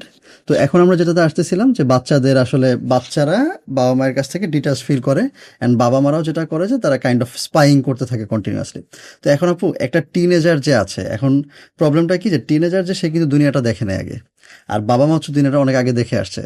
সো তাদের কাছে সবসময় এটাই থাকে যে এই বাচ্চাটা যেহেতু মাত্র 11 বছর বয়স বা 12 বছর বয়স, সে কিন্তু ওয়ার্ল্ডটাকে এখনো চিনে না। সো সে যা দেখতেছে সবকিছুই রঙিন, সবকিছুই খুবই ভালো, খুবই সুন্দর, অ্যান্ড এটা সবকিছু এখান থেকে এনজয় করা যায়। বাট পৃথিবীটা তো এত সহজ না। সো ওই জায়গা থেকে বাবা মা যে প্রোটেক্টিভ হচ্ছে, এটা তো অবশ্যই রং না আপু। না, সে তো এখানে অবশ্যই তার প্রোটেক্টিভনেসটা দেখাবে, সে চাবে যে তার বাচ্চা যাতে কোনো প্রকার হার্মফুল কোনো অ্যাক্টিভিটিসে জড়িয়ে না যায়। অবশ্যই অবশ্যই। তো সেই জায়গাটা থেকে আপু, এখন বাবা মার আসলে তাহলে করণীয়টা কি? মানে আমি যদি আপনার ওই কথাটা থেকে যদি আবার আসি, যে আপনি যেটা বলতেছিলেন যে বাচ্চা তো ইন্ডিপেন্ডেন্স চাবেই, বাবা মা তো প্রোটেক্ট করতে চাবেই, তাহলে এখন এই দুইটার মাঝখানে লাইনটা কি? মানে কোথায় এসে আমরা এক জায়গায় মিলিত হতে পারি? কোথায় এসে আমরা এক জায়গায় মিলিত হতে পারি, এই প্রশ্নের উত্তরটা আমি দিচ্ছি, বাট প্রসেসটা ভাইয়া আর একটু পিছিয়ে থেকে শুরু করতে হবে। হুম হুম হুম। হ্যাঁ, আমরা হুট করেই একদিন জাস্ট ওয়ান ফাইন মর্নিং আমি বললাম যে ঠিক আছে আমরা বন্ধু হয়ে যাই বাচ্চার সাথে, সেটা আসলে সম্ভব না। হ্যাঁ, কখনোই না। যেমন আমি সবসময় বাচ্চার সাথে খুবই মানে অ্যাপ্রোপ্রিয়েট ওয়েতে বিহেভ করিনি, বা আমার কমিউনিকেশনের কোনো স্কিল যেটা বা কমিউনিকেশনের একটা স্টাইল যেটা, সেটা খুবই অ্যারোগেন্ট ছিল। আমি অথরিটেরিয়ান প্যারেন্টিংয়ে বাচ্চাকে বড় করেছি। আমি কখনোই বাচ্চার জন্য অ্যাপ্রোচেবল কেউ ছিলাম না, আমার হুম হুম দরজা হুম। বরাবরই তার জন্য বন্ধ ছিল। এক্সাম্পল লাইক ওই যে ইরেজারের কথাটা হুম হুম বললাম, হুম হুম ম্যাথ হুম। এক্সামের কথাটা বললাম। তো ওই প্যারেন্টিং করে আমি যদি বাচ্চার যখন টিনেজ 13 or 14 years old, সে বাচ্চা যখন দরজা বন্ধ করে থাকা শিখে গেছে, হুম সে যখন জানে যে তার বাবা মার কাছে কিছু বলে লাভ নাই, তার ইমোশনের কোনো ভ্যালু নাই, হুম, বা অ্যাপ্রোচেবল কোনো জায়গা এটা না, ঠিক আছে। হুম তো ওই সময় এসে আমি যদি এক্সপেক্ট করি এবং হুট করে ওয়ান ফাইন মর্নিং আমি জাস্ট দরজা knock করে বললাম যে আমি তো বন্ধু তোমার, আমি তো ফ্রেন্ড, বলো তুমি কোথাকার বন্ধু ভাই, হুট করে তুমি হুম আবিষ্কার হলে, তাই না? সো এই হুম। কোয়েশ্চেনটা কিন্তু খুব ভ্যালিড তখন। না, আবার ওই যে মুভিতে দেখা যায় যে আমি তো তোমার বন্ধু, বলো আমাকে তুমি কাকে পছন্দ করো। তো সে বলতেছে, তারপর দিন থেকে তার ফোন টোন সব কেড়ে ফোন টোন নিতেছে। সব বন্ধ, হ্যাঁ হ্যাঁ। সো হ্যাঁ। ওই জিনিসটা না, মানে আমি বন্ধু ব্যাপারটা মুখে বলতে হয় না, ঠিক আছে, হুম হুম মুখে বলার প্রয়োজন পড়ে না। অ্যাপ্রোচেবল প্যারেন্টস যারা, তাদের বন্ধুত্বটা অ্যাকশনেই প্রকাশ পায়, হুম ঠিক আছে। সো সেই অ্যাকশনগুলো কি কি, ওই যে বললাম পেছন থেকে শুরু করতে হবে একটু। অ্যাকশনগুলো হচ্ছে যে আহ, খুব ছোটবেলা থেকে বাচ্চার সাথে একটা রেসপেক্টফুল কমিউনিকেশন, হুম খুব ছোটবেলা থেকে বাচ্চার সাথে একটা রেসপেক্টফুল কমিউনিকেশনটা মেনটেন করে যাওয়া। হুম। আপনি বলেছিলেন জেনারেশন গ্যাপটা আছে কিনা, অবভিয়াসলি হুম। এটাকে অস্বীকার করার এটা তো কোনো ওয়ে নেই। কনস্ট্যান্ট। হ্যাঁ। দুইটা ডিফারেন্ট জেনারেশন গ্যাপ থাকবেই, হুম সময়ের ব্যাপার থাকবেই, অস্বীকার করছি না। বাট এই জেনারেশনের মধ্যে ইমোশনাল ডিসকানেক্টটা, হুম হুম। এটা আমরা আসলে লাঘব করতে হবে আমাদেরকে, রাইট। ঠিক আছে। কারণ আমার সন্তান পৃথিবীতে এসেছে আমার মাধ্যমে, আমার শরীরের এবং মনের একটা অংশ সে ক্যারি করছে। সো আমি তাকে তার মতো করে বুঝবো, হুম এবং তার যে কোনো ইমোশনাল ক্রাইসিসে, ভালো খারাপ সবকিছুতেই তার পাশে আছে, এই ফিলিংটা তাকে দেবো, এটা আমার দায়িত্ব, ঠিক আছে। ইমোশনালি ডিসকানেক্টেড থেকে এটা কখনো আমি তাকে প্রোভাইড করতে পারবো না। হুম ছোটবেলা থেকে এই ব্যাপারটা তাকে দিতে হবে, পাশে থাকার ব্যাপারটা, সে যাতে বোঝে যে আমার বাবা আমার পাশে আছে, ঠিক আছে। আহ, মানে বেসিক কয়েকটা আমি অপশন যদি বলি বা কাজ যদি বলি, যে বাচ্চার সাথে খুব ছোটবেলা থেকে টিনেজের ব্যাপারটাতে আমি আসছি, হুম টিনেজ ব্যাপারটাতে আসছি, একটু সিকোয়েন্সিয়ালি আগাই।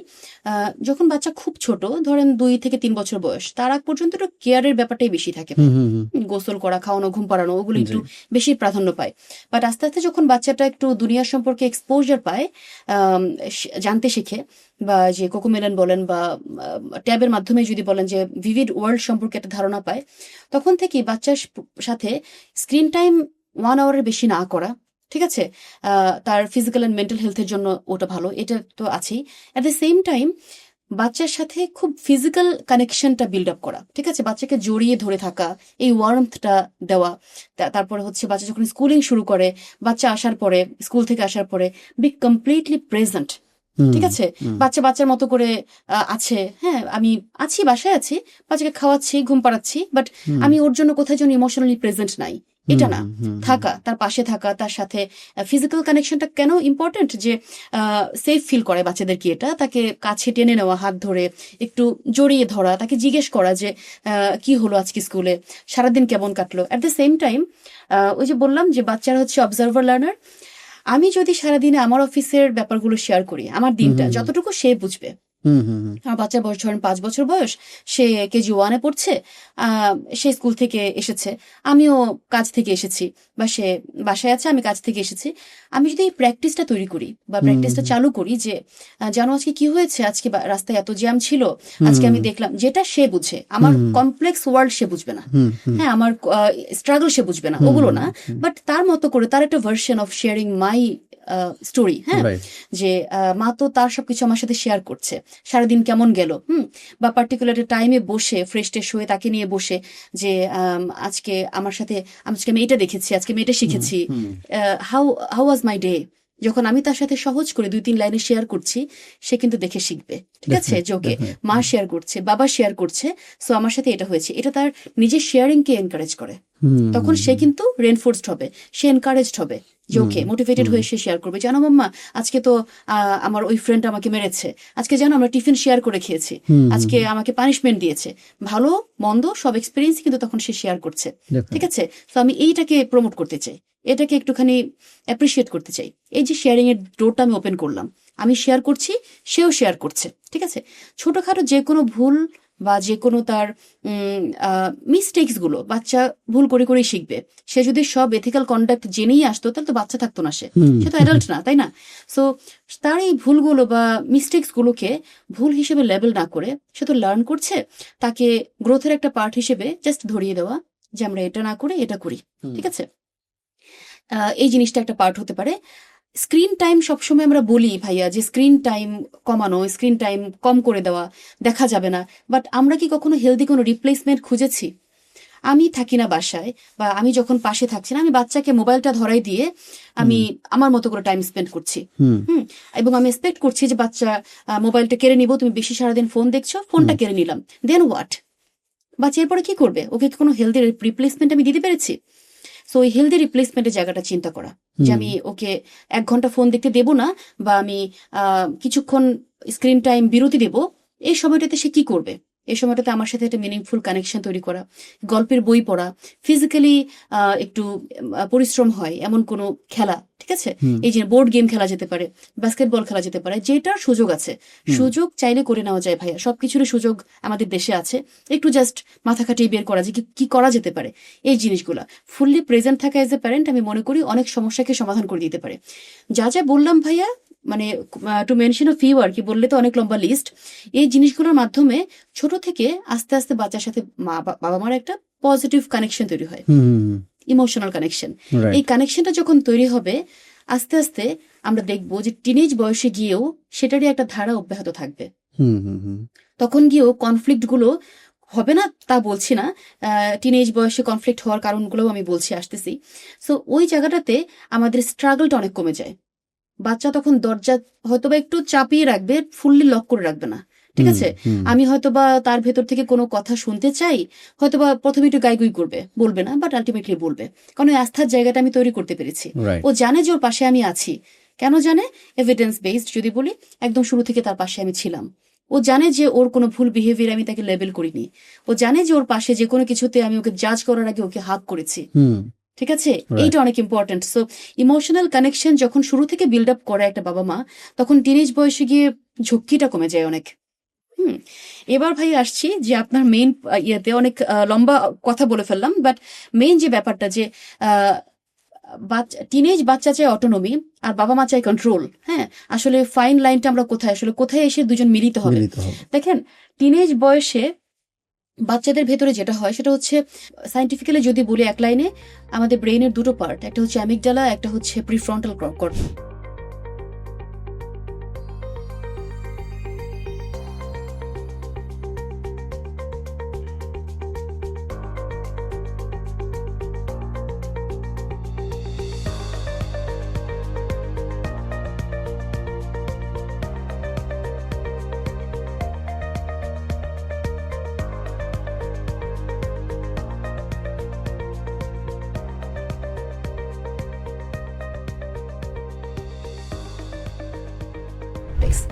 প্রিফ্রন্টাল কর্টেক্স হচ্ছে গিয়ে লজিক্যাল হাব হিসেবে কাজ করে, logical decision making, problem solving, analytical ability এগুলো দেখে।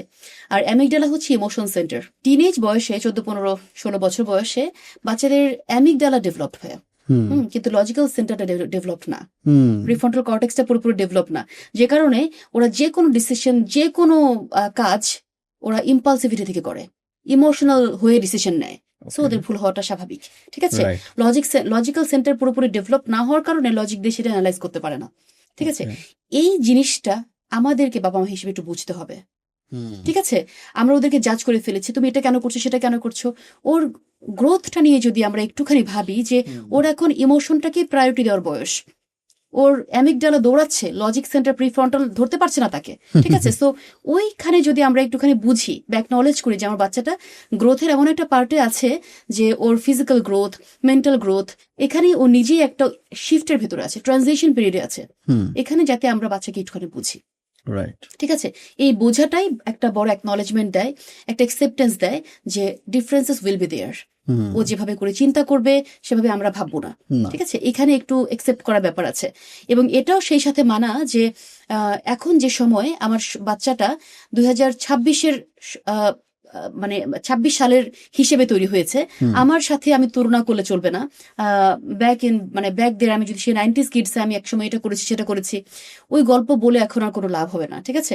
তো ওই মাইন্ডসেট নিয়ে যদি আমি আমার বাচ্চাকে তার বিহেভিয়ার মডিফাই করতে যাই, আলটিমেটলি শুধু কনফ্লিক্টটাই বাড়বে, শুধু ডিস্টেন্সটাই বাড়বে, মাঝখানে আমাদের মধ্যে আর কোনো কানেকশন তৈরি হবে না আসলে, ঠিক আছে। এটা বাবা মার দিক থেকে বুঝতে হবে একটু। সো আপু, আপনি তো জিনিসটাকে একদম খুব পারফেক্টলি এক্সপ্লেইন করছেন, এন্ড আসলে আমাদের সবারই চিন্তা ভাবনা করার জায়গা আছে, কারণ আসলে একটা বাচ্চা জন্ম থেকে আস্তে আস্তে যখন বড় হচ্ছে, সো বাবা মায়ের প্যারেন্টিং অ্যাপ্রোচটাও চেঞ্জ হতে হবে, প্লাস তাদের মধ্যে হাজব্যান্ড ওয়াইফ যে রিলেশনশিপটা থাকে ওইটাও আসলে কন্টিনিউয়াসলি তাদের ওই জিনিসটাকে অ্যাডজাস্ট করে করে করে করে আগাইতে হবে, কারণ বাচ্চা যত বড় হচ্ছে সে সব কিছুই বুঝতেছে। সো তাদের মধ্যে যেমন সম্পর্কটা আছে সেটাও কিন্তু বাচ্চার উপর অনেক বেশি ইম্প্যাক্ট করে। অবশ্যই অবশ্যই।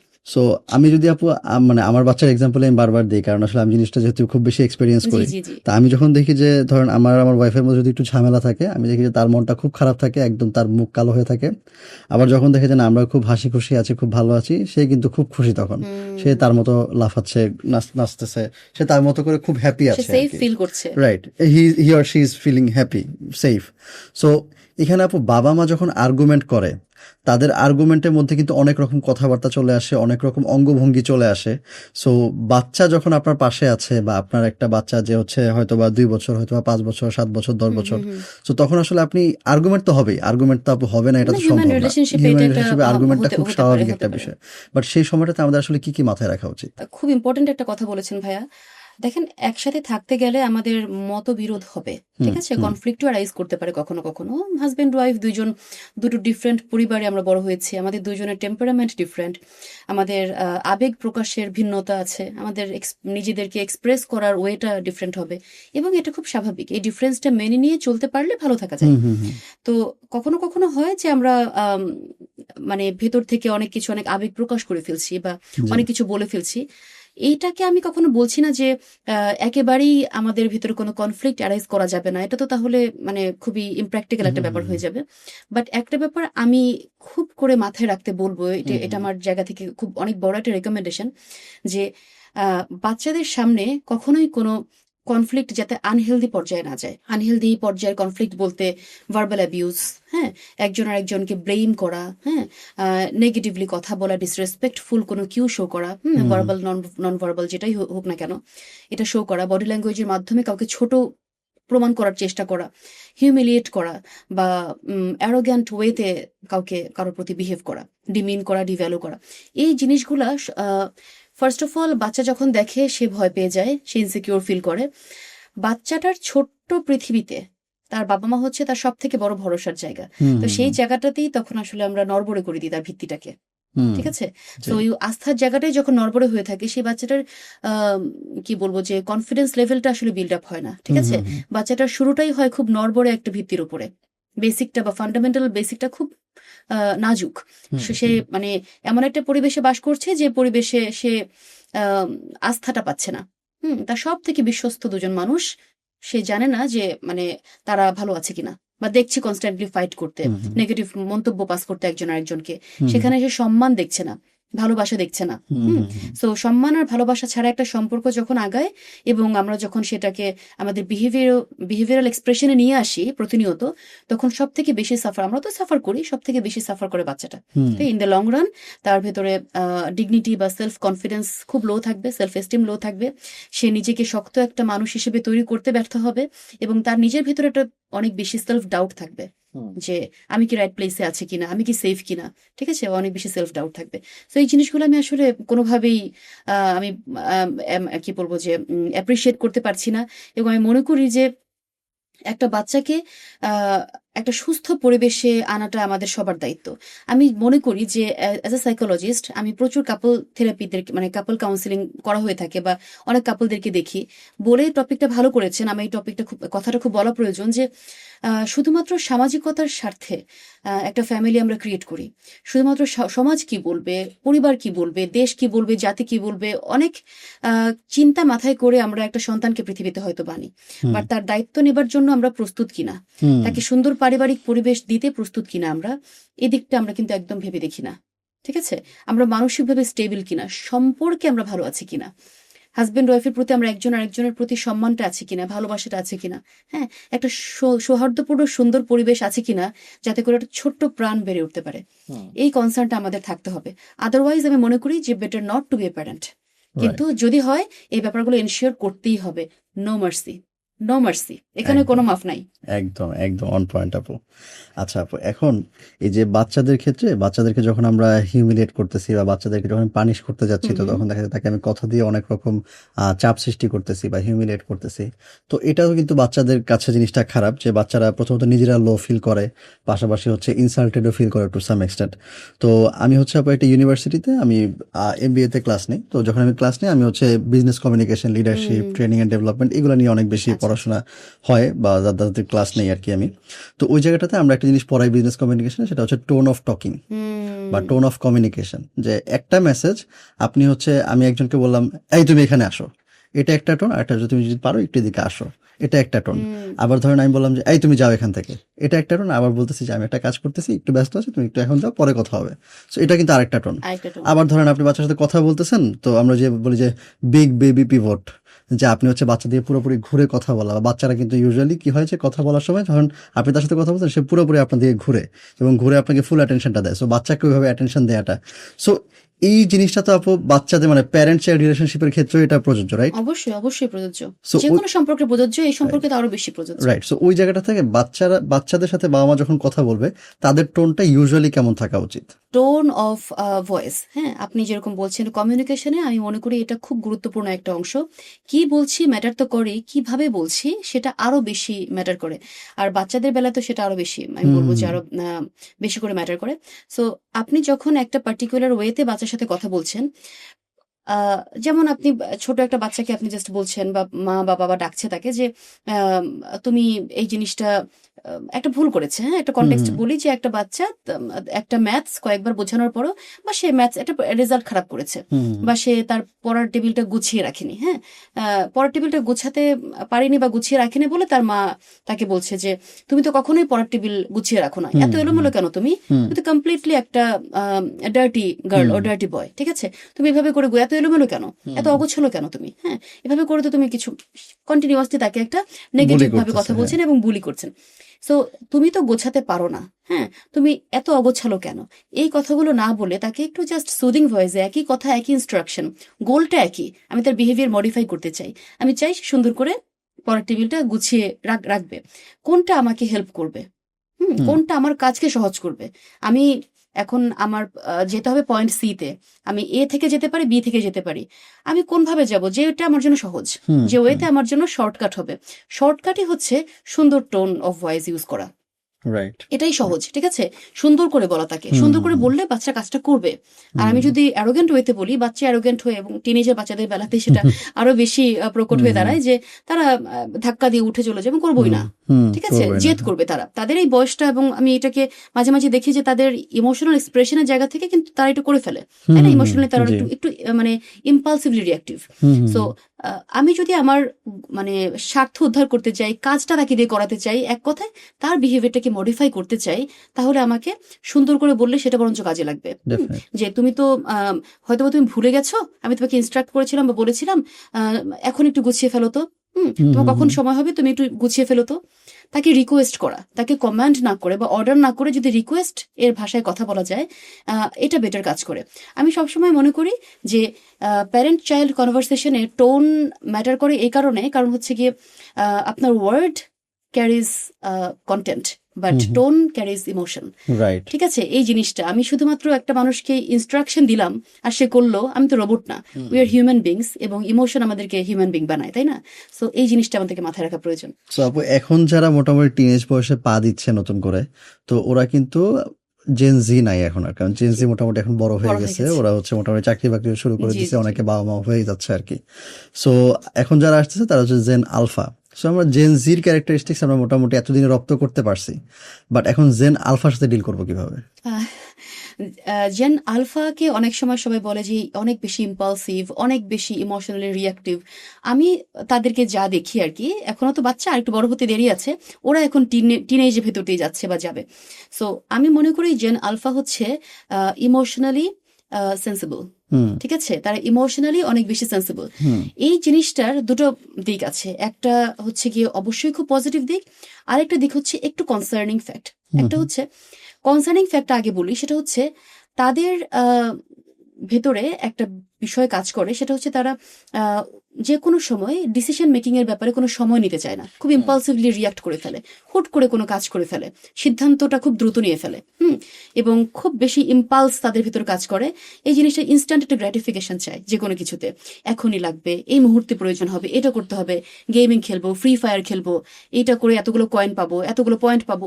ওরা সবসময় একটা ইনস্ট্যান্ট গ্র্যাটিফিকেশনের মধ্যে থাকে, যেই ওয়েতে তাদের এই গ্র্যাটিফিকেশন মিলবে সেই ওয়েতে তারা যাবে। ঠিক আছে, এই জিনিসটা তাদেরকে যেরকম অনেক বেশি স্কিল্ড বানিয়েছে, তারা অনেক কি বলবো যে আইটির দিক থেকে, টেকনোলজির দিক থেকে অনেক অ্যাডভান্সমেন্টের দিকে আমি বলবো যে অনেক কেপেবল, স্কিল্ড, কিন্তু তারা অনেক খুব সূক্ষ্ম বিচার বুদ্ধি রাখে। অ্যাট দ্য সেম টাইম তাদের এই ইম্পালসিভিটিটা একটা ভয়ানক দিকও। তারা যদি এটা শুধু গেমিং এর খাতির ইউজ না করে রিয়েল লাইফ এক্সপিরিয়েন্সের বেলা নিতে চায় বা পরখ করতে চায়, তখন যে কোনো সময় তাদের এই ইম্পালসিভ ডিসিশন মেকিংটা তাদেরকে হুমকির মুখে ফেলতে পারে, তাই না? হুম হুম সো একটু বুঝে শুনে আগানো। আমি বলবো যে ওরা প্রচন্ড ইমোশনালি সেন্সিবল, ইমোশনাল সেন্সিটিভিটি তাদের আছে, কিন্তু সেটা তাদের উইকনেস না। হুম। ঠিক আছে, এটাকে আমরা স্ট্রেংথ হিসেবে ইউজ করতে পারি শুধুমাত্র তাদেরকে একটা প্রপার গাইডেন্সের মাধ্যমে। সো আপু, আমি একটা টপিক দিয়ে পডকাস্ট আজকে শেষ করতে চাই, যেটা আসলে কারেন্টলি এসএসসি পরীক্ষা চলতেছে। জি জি সো এসএসসি পরীক্ষার্থীরা ওরা সবাই তো টিনেজার, মোটামুটি একদম 90%ই টিনেজার, কারো ক্ষেত্রে হয়তো বা একটু এজ গ্যাপ আছে। সো ওদের ক্ষেত্রে যেটা আপু অনেক বেশি দেখা যায় সেটা হচ্ছে যে ওরা এক্সামটার সময় খুব টেনসড হয়ে যায়।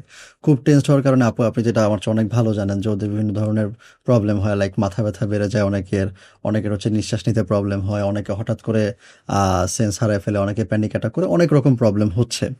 সো এই জায়গাটা থেকে আপু আসলে বাবা মার করণীয়টা কি বলেন তো? এইখানে মূলত আসলে বাচ্চারা না, এখানে মূলত বাবা মাদেরই করণীয় আছে। রাইট। হ্যাঁ, বুঝতে পেরেছেন? কারণ আমি যেটা দেখি যে বাচ্চারা তো দেখে শিখে, আবারও যদি বলি, সো বাচ্চারা দেখে পরীক্ষার, আমি আমার একটা এক্সপিরিয়েন্স শেয়ার করি। কবে যেন আমার ফ্যামিলি মেম্বার, আমার ভাইয়ার ছেলে পরীক্ষা দিচ্ছে এবার এসএসসি।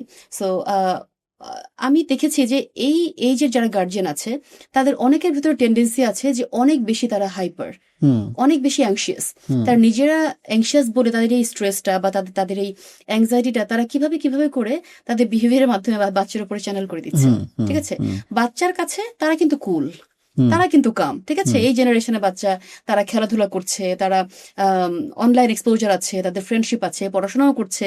তাদের কাছে পড়াশোনাটা ইটসেলফ, যদি হুম বলি যে কোনো বাহ্যিক প্রেশার যদি না থাকে, পড়াশোনা তাদের কাছে খুব কুল টাইপের একটা ব্যাপার। হ্যাঁ, করছে, পড়ছে, পরীক্ষা হচ্ছে, একদিন মোটামুটি ভালো করছে, একদিন একটু খারাপ, তারপরের দিন অনেক ভালো করছে, চালিয়ে নিচ্ছে। এবং এভাবেই পড়াশোনার, আপনি ভাই খেয়াল করে দেখেন, আপনি এখন যে পর্যায়ে কাজ করছেন, আমি যেখানে কাজ করছি, আমার ম্যাট্রিক পরীক্ষার রেজাল্ট কি আসলেই খুব বেশি ইম্প্যাক্ট ফেলছে? Not at all. এতটাও কিন্তু না, তাই না? আহ, জরুরি পরীক্ষা, এসএসসি পরীক্ষা, আমাদের প্রথম বোর্ড এক্সাম, সব ঠিক আছে, বাট আমরা এটাকে যেভাবে জীবন মরণ ইস্যু তো জীবন না এটা। মরণ যুদ্ধক্ষেত্র বানিয়ে ফেলেছি, হ্যাঁ, এই অ্যাংজাইটি নিয়ে বাচ্চা পরীক্ষা দিতে গেলে তো তার প্যানিক অ্যাটাক না হওয়াটাই অস্বাভাবিক, রাইট। তাই না? সো আমি যেটা মনে করি যে বাচ্চার বাবা মা জাস্ট বাচ্চার পাশে থাকা এই সময়টাতে একটা বোর্ড এক্সামকে এত মানে ওভারলি অ্যাম্পলিফাই করার কিছু নাই, ঠিক আছে, এত সিগনিফাই করার কিছু নাই। এটা একটা এক্সাম, তুমি পরীক্ষা হলে পরীক্ষা দিতে যাবে, কোশ্চেন পেপার আসবে, সারা বছর যা পড়েছো মোটামুটি ইউ নো এভরিথিং, সবই পড়ানো হয়েছে, ঠান্ডা মাথায় বসবে, রিল্যাক্স হয়ে বসবে, দেন প্রশ্নপত্র পাওয়ার সাথে সাথে দৌড় প্রতিযোগিতায় নাম লেখানোর কোনো প্রয়োজন নেই, জাস্ট একটু বসো, 2 মিনিট একটু সময় নাও, ওই 2 মিনিট সময়টা বাকি যে সময়টা আছে তাতে তোমাকে সেটেলড হতে হেল্প করবে, ঠিক আছে, অ্যাংজাইটি আর আসবে না, একটু বসা, জাস্ট একটু ব্রিদ ইন করা, আশপাশে একটু দেখা, দেন আস্তে ধীরে আমি শুরু করি, স্টেবল হতে লেখা শুরু করি, ঠিক আছে। এভাবে করে বাচ্চাদেরকে যাতে একটু বলা হয়, বাচ্চাদেরকে সারাক্ষণ অতিরিক্ত এক্সপেকটেশনের যে প্রেশারটা, এটা আমরা না করি, বাবা মারা এই ভুলটা করেন এ বেশি। প্লাস পাইতেই হবে হ্যাঁ, এ তোমাকে। প্লাস পেতেই হবে, ঠিক আছে। তোর ফুফাতো ভাই হুম। গতবার পরীক্ষায় গোল্ডেন ও এ প্লাস কিন্তু গ্রামে পেয়েছে, থাকে, তাও ও কিন্তু কিন্তু এ প্লাস গ্রামে থাকে, পেয়েছে। হ্যাঁ, হ্যাঁ। কোনো টিচার নাই, তোকে সবগুলো সাবজেক্টে টিচার দিয়েছি। সো এটা করতে হবে, সেটা করতে, এই জিনিসগুলোর এক্সপেকটেশন, যে এক্সপেকটেশনের বোঝাটা না ওদের ক্যারি করতে অনেক কষ্ট হয়। এই বয়সে কি আসলে এত বড় বোঝা ওদেরকে দেয়া ঠিক?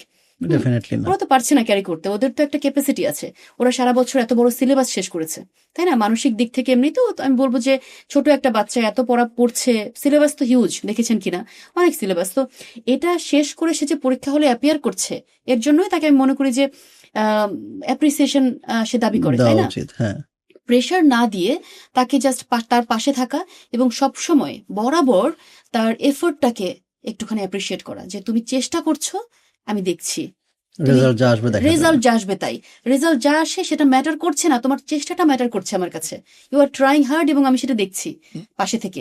এই জিনিসটার অ্যাকনলেজমেন্ট বাচ্চা চায়, এটা হলে এটাই কনফিডেন্স।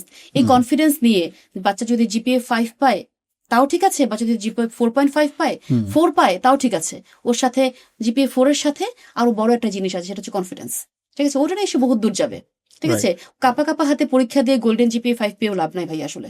একদম বুঝতে একদম পেরেছেন? একদম। আমি আমি আপু আমার নিজেরই একটা এক্সাম্পল শেয়ার করি। ওই যে একটা তো বললাম আপনাকে এইচএসসির এক্সাম্পল, আর একটা হচ্ছে আমার মেডিকেল, আমার খুব প্যাশন ছিল মেডিকেল, আমি ভর্তি হবো, আমি মেডিকেল এক্সাম দেই। তো ওই সময়টাতে আমি আসলে I was just trying for medical and nothing else. So যখন আমি মেডিকেল এক্সামটা দিতে বসি, তো তার আগে আমার মোটামুটি সিলেবাস সব কমপ্লিট, সব কিছু আমি পারি।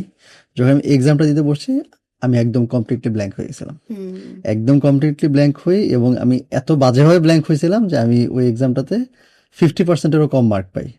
সো ইট ওয়াজ লাইক, মানে এটা আমার জন্য একটা নাইটমেয়ার, মানে আমি এটা কখনো নিতে পারতেছিলাম না যে আমি এত ভালো প্রিপারেশন নিয়ে আসলাম, যারা ইঞ্জিনিয়ারিং প্রিপারেশন নিচ্ছে ওরাও আমার চেয়ে বেটার মার্কস পাইছে, বাট আমি হচ্ছে 50% মার্কও ধরতে পারলাম না। সো ওই জায়গাটা থেকে আপু, ওই যে আপনি যেটা বলেন যে এক্সপেকটেশন প্রেশারের কারণে কিন্তু ওই যে আমাদের ব্রেনের উপরেও চাপটা পড়ে, আর এটা কিন্তু খুব স্বাভাবিক, আমরা ব্ল্যাঙ্ক হতেই পারি, অস্বাভাবিক কিছু না। সো আপু, একটা তো বলেন বাবা মাদের কথাটা, এখন যারা এক্সাম দিচ্ছে ওদের জন্য আপনার পরামর্শটা কি?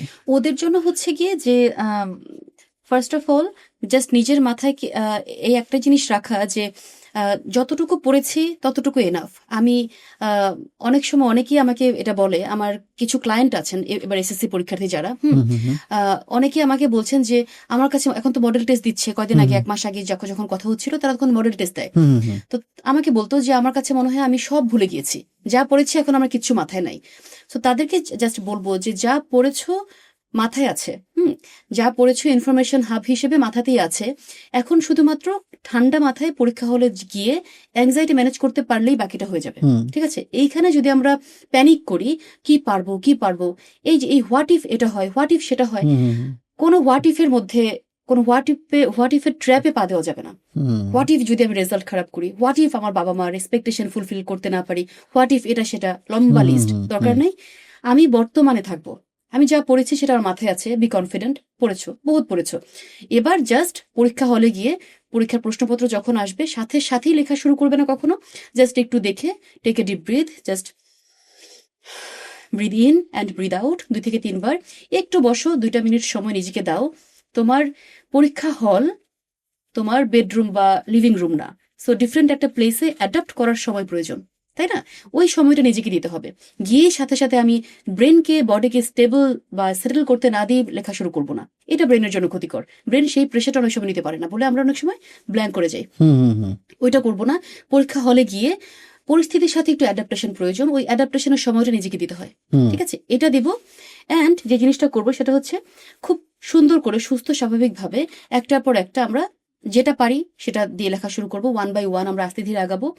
কখনোই এই প্রেশারটা নিজেকে দেব না যে সব পারতে হবে, সব দিতে হবে, ঠিক আছে? Just go with the flow, you know everything, মোটামুটি যতটুকু সম্ভব। আমি বলবো একটু ঠান্ডা মাথায় ওই অ্যাংজাইটিটাকে ট্রিগার হতে না দিলেই, জাস্ট ঠান্ডা মাথায় নিজের যতটুকু পড়েছো ততটুকুই। অনেক বড় একটা পরীক্ষায় বসেছি, জীবনের প্রথম পাবলিক পরীক্ষা, এই টার্মগুলো মাথায় আনার দরকার নাই, ঠিক আছে? অনেক পরীক্ষা তো দিয়েছো, জাস্ট একটা সিম্পল পরীক্ষা হিসেবেই নিয়ে পরীক্ষার খাতাটা খুলে রেগুলার বেসিসে লিখেছো। আমি মনে করি এটা মানে অ্যাংজাইটিকে স্টেবিলাইজ করতে হেল্প করবে অনেক রাইট। বেশি। থ্যাংক ইউ সো মাচ আপু, আজকে আপনি অনেক ভ্যালুয়েবল ইনসাইটস দিয়েছেন। জাস্ট দুইটা লাস্ট কোয়েশ্চেন করে আমি পডকাস্টটা শেষ করে দেবো আপু। একটা হচ্ছে গিয়ে যে প্যারেন্টস আর চিলড্রেন তাদের মাঝখানে একটা টু ওয়ে কমিউনিকেশন যদি আমি এস্টাবলিশ করতে চাই, সেক্ষেত্রে আমার কোন 3টা স্টেপ ফলো করা উচিত? 2 way কমিউনিকেশন, ঠিক আছে? ফার্স্ট অফ অল দুজনের জন্যই বলবো, প্যারেন্ট চাইল্ড দুজনের জন্যই, যে আমরা নর্মালি কথা শুধু কমিউনিকেশন বলতে, আমি বললাম না কমিউনিকেশন গ্যাপ, কমিউনিকেশন বলতে শুধুমাত্র কথা বলাটাকে বুঝি, বাট কমিউনিকেশন শুরু হয় কথা শোনা দিয়ে, রাইট। ঠিক আছে? আমরা শুনবো আগে অ্যাক্টিভ বাচ্চা কি লিসেনিং। বলছেন, বাচ্চা কি বলছেন সেই কথাটা আমার প্রপারলি শোনা। রাইট। সেকেন্ড হচ্ছে এবং ভাইস ভার্সা, বাবা মা কি বলছেন কথাটা একটু শোনার চেষ্টা করা, আগে জি। রিপ্লাইটা মুখে রেডি করে না রাখা, একটু বুঝি কি। নাম্বার 2 হচ্ছে আমি শুনবো রিপ্লাই করার জন্য না, বোঝার জন্য, টু রাইট। আন্ডারস্ট্যান্ড যে হোয়াট ইজ গোয়িং থ্রু, ঠিক আছে? হুম। কিসের ভেতর দিয়ে যাচ্ছে বাচ্চাটা, বা কিসের ভেতর দিয়ে, কোন স্ট্যান্ড পয়েন্ট থেকে বাবা মা কথাটা বলছেন, একটু বুঝে চলা, ঠিক আছে? এই বুঝটা দরকার, এই আন্ডারস্ট্যান্ডিংটা প্রয়োজন, নাম্বার 2। আর নাম্বার 3 হচ্ছে আই ফিল, এই কমিউনিকেশনটা ইউজ করা। আই ফিল, হ্যাঁ, দোষারোপ না করে, ব্লেম গেম না খেলে, বাচ্চা হয়তো বা কোনো কারণে রেগে গিয়েছে, বা বাবা মা হয়তো বা একটা কষ্ট দিয়ে কথা বলেছে, একটা ব্লেম দিয়ে দিয়েছে, হ্যাঁ তুমি তো একটা ফাঁকিবাজ, তুমি ঠিকমতো পড়াশোনা করো না, এত ম্যাথসে মার্ক খারাপ আসে কি করে? বাচ্চাটা জাস্ট তুমি তো সারাক্ষণ বকা দাও, তুমি আমাকে বিশ্বাস করো না, তুমি তো আমাকে একটুও ভালোবাসো না, এই লেবেলিং না করে আই ফিল ল্যাঙ্গুয়েজে কথা বলা, যে তুমি যখন আমাকে এভাবে কথা বলো আমি কষ্ট পাই, বা আমি কষ্ট পাই বা আমার খারাপ লাগে যখন তুমি আমাকে এভাবে করে কথা বলো, ঠিক আছে? I feel this way, I feel that way. যখন আমরা নিজের ফিলিং বা অনুভূতির দায়িত্বগুলো নেই, তখন কমিউনিকেশনটা অনেক সহজ হয়ে যায়। এই জিনিসটা রাইট। মনটাকেও নরম করে দেয় কিন্তু, তাই না? তো বাবা মার দিক থেকেও তাই, বাচ্চাটা যখন ঠিকমতো কথা শুনছে না, বা বাচ্চাটা হয়তো বা একটু স্ট্রাগলিং মোডে আছে, কমিউনিকেট করা যাচ্ছে না তার সাথে ইজিলি, মুখের ওপর ঠাস করে দরজা আটকিয়ে দিল, ইমিডিয়েটলি হয়তো বা তার সাথে কিছু আমরা কমিউনিকেশন ডেভেলপ করতে পারবো না, বাট পরবর্তীতে যখন তার সাথে কথা হবে, আমরা একসাথে বসে হয়তো বা কোনো মুভি দেখছি, হয়তো বা কোনো তার সাথে ডিসকাস করছি, কিংবা ডিনার টেবিলে, তাকে একটু ওপেনলি বলা, হ্যাঁ, যে তুমি যখন আমার মুখের উপর দরজাটা লাগিয়ে দিয়েছিলে আমি কষ্ট পেয়েছি, এই জিনিসটা, অনুভূতির প্রকাশটা খুব ইম্পর্ট্যান্ট, রাইট। ঠিক আছে? এটা ইমোশনাল ইন্টেলিজেন্সের জায়গাটাকেও ডেভেলপ করে বাচ্চাদের, এটা আমি বলবো ভাই সবসময়। রাইট। আর লাস্ট কোয়েশ্চেনটা হচ্ছে আপু, বাচ্চা বাবা মা তাদের মধ্যে ট্রাস্টটা ধরেন অলরেডি ড্যামেজ হয়ে গেছে, বাচ্চাকে হচ্ছে বাবা মা ট্রাস্ট করে না, আর বাবা মাকে বাচ্চা ট্রাস্ট করে না, তো এই কন্ডিশনে কি করা উচিত? বাবা মার কি করা উচিত, বাচ্চার কি করা উচিত? ট্রাস্ট যখন অলরেডি একটু ড্যামেজড হয়ে যায়, সেই জায়গাটাতে আমাদের যেটা করা উচিত না সবার আগে, সেটা হচ্ছে, যেটা করা উচিত না সেটা বলছি, সেটা হচ্ছে খুব তাড়াহুড়ো করে একদম ব্লিঙ্ক অফ আইসে ট্রাস্ট ডেভেলপ করার এক্সপেকটেশন করা উচিত না, ঠিক আছে? যে ট্রাস্টটা ড্যামেজ হয়েছে সেটা কোনো না কোনো প্রসেসের মাধ্যমে হয়েছে, তো সেটাকে আমরা এক রাত্রেই বা একদিনেই হুট করে ডেভেলপ করে ফেলতে পারি না, তাই না? আমাদের ক্যাপাবিলিটির একটা লিমিটেশন আছে, লিমিট আছে সবকিছুর। সো আমরা যেটা করব, উই গো স্লো। আমরা বাবা মার দিক থেকে যদি বলি, যে বাবা মা এবং বাচ্চারা তো অনেক সময় এই জায়গাটা বুঝবে না, বাবা মার দায়িত্বটাই প্রধান, যে তারা একটা ডায়ালগ বা একটা কনভারসেশনের আয়োজন করবেন, একসাথে বসে ফ্যামিলিগতভাবে বাচ্চাদেরকে নিয়ে বসে বাবা মা সবার সাথে একটা আলোচনা, যে প্রবলেমটা আসলে কোথায় হলো, কিভাবে হলো। বাবা মাকে ট্রাস্ট করা, বাবা মা যে ট্রাস্টওয়ার্দি, বাবা মা তাদেরকে কন্ট্রোল করতে চায়, ব্যাপারটা কন্ট্রোলিং না, এটা হচ্ছে তাদের প্রোটেকশনের একটা ওয়ে, জি। তারা অ্যাকচুয়ালি প্রোটেক্ট করতে চান, কোনো ক্ষতি করতে, তাদের সেফটি নিয়ে কনসার্ন বাবা মা। এই ফিলিংটা তাদেরকে দিতে হবে, যে আমি তোমাকে কন্ট্রোল করছি, ব্যাপারটা এরকম না, দেখতে ব্যাপারটা হয়তো লাগছে, বাট আমি অ্যাকচুয়ালি তোমার সেফটি নিয়ে কনসার্ন। ঠিক সেই জায়গাটাতে বাচ্চার জায়গা থেকে বাচ্চা কি করবে? দেখেন, বাচ্চারা যে পরিমাণের সোশ্যাল মিডিয়া এক্সপোজারে আছে, বাবা মা হিসেবে বাবা মারা কি ততটা সোশ্যাল এক্সপোজার পায়? অনলাইন এক্সপোজার আছে তাদের? নাই তো। বাচ্চাদের সামনে যতগুলো রিসোর্স আছে, বাবা মার সামনে কি ততগুলো রিসোর্স আছে? তো ট্রাস্ট ইস্যুস এখানে হবে না কেন? হুম এখানে তো কমিউনিকেশন ক্লিয়ার না। বাচ্চা যা জানে আমি তো সেটা জানি না। সো বাচ্চার একটু বাবা মাকে বলতে হবে যে অনলাইনে যে পড়াশোনা হয়, বাবা মা তো অনলাইন বলতেই বুঝে যে অনলাইনে শুধুমাত্র চ্যাটিং অ্যান্ড ফেসবুক, ইনস্টাগ্রাম, হুম ঠিক হুম আছে? এবং সারাক্ষণ গেমস খেলছে। বাবা মার কাছে অনলাইন মানে এটা। কিন্তু অনলাইনে যে টিমস আছে, টিমসের ভিতরে স্টাডি প্যাকস হুম আছে। অনলাইনে যে গুগল ক্লাসরুমে এত এত শিটস দেওয়া, ওটা পড়ে তারপরের দিন বাচ্চাকে পরীক্ষা দিতে হবে। এই ধারণাটা বাবা মাকে সামনে নিয়ে যদি বাচ্চাটা একটু বোঝায়, হুম হুম ঠিক আছে, যে তোমাদের সময় পড়াশোনা শুধুমাত্র বাই বুক ছিল, কাগজের বই পড়তে। এখন আমাদের সময় সময় বদলেছে, এখন আমরা এভাবে পড়ি। হুম এখন দেখো পড়াশোনার স্টাইলটা কত চেঞ্জ হয়ে গেছে।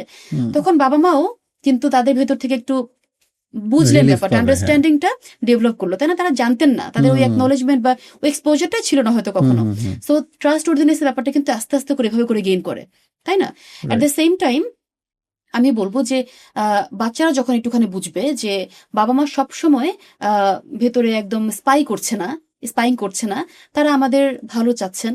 দিন শেষে পরিবারই সব, ভাইয়া দেখেন, আজকে যতই আমরা ভুল করি, বাবা মার উপর রাগারাগি করি, অনেক জীবনের রাস্তায় অনেক দূর হেঁটে যাওয়ার পরে চড়াই উতরাই পার হয়ে পেছন ফিরেও ওই বাবা মাকেই দেখি। হুম পেছন ফিরেও বাবা মাই দাঁড়িয়ে থাকেন, ঠিক হুম আছে? হুম সো আমাদের কিন্তু বাবা মা ছাড়া, ভাই বোন ছাড়া আর কেউ নাই। হুম সো এই পরিবারই সব, পরিবারই শেষ সম্বল। সো বাবা মার একটু বকা, একটু কন্ট্রোল ফ্রিক আচরণ আমাদের জন্য আম, খারাপ কোনো কিছু না, বা আমাদের জন্য ওভার প্রোটেক্টিভ হয়ে আমাদেরকে নষ্ট করা বা আমাদের কষ্ট দেওয়া না। তাদের ইন্টেনশন আমাদের সেফটিটাই, আর কোনো কিছু না। Right right thank you so much আপু, আপনি আজকে পডকাস্টে অনেক ভ্যালুয়েবল জিনিসগুলো আমাদেরকে একদম চোখে আঙুল দিয়ে বুঝিয়ে দিয়েছেন।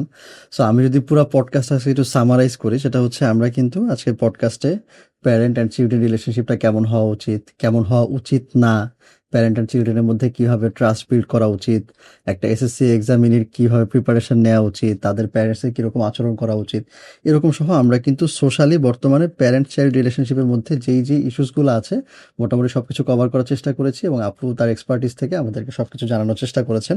সো আপনাদের কাছে যদি আরও কোনো কোয়েশ্চেন থাকে, আপনারা অবশ্যই আমাদেরকে কমেন্ট সেকশনে জানাতে পারেন। আমরা ডেফিনেটলি আপুর কাছ থেকে জেনে আপনাদেরকে রেসপন্স করার চেষ্টা করব। সো দেখা হচ্ছে পরের কোনো এপিসোডে। টিল দেন ভালো থাকবেন, সুস্থ থাকবেন। আসসালামু আলাইকুম।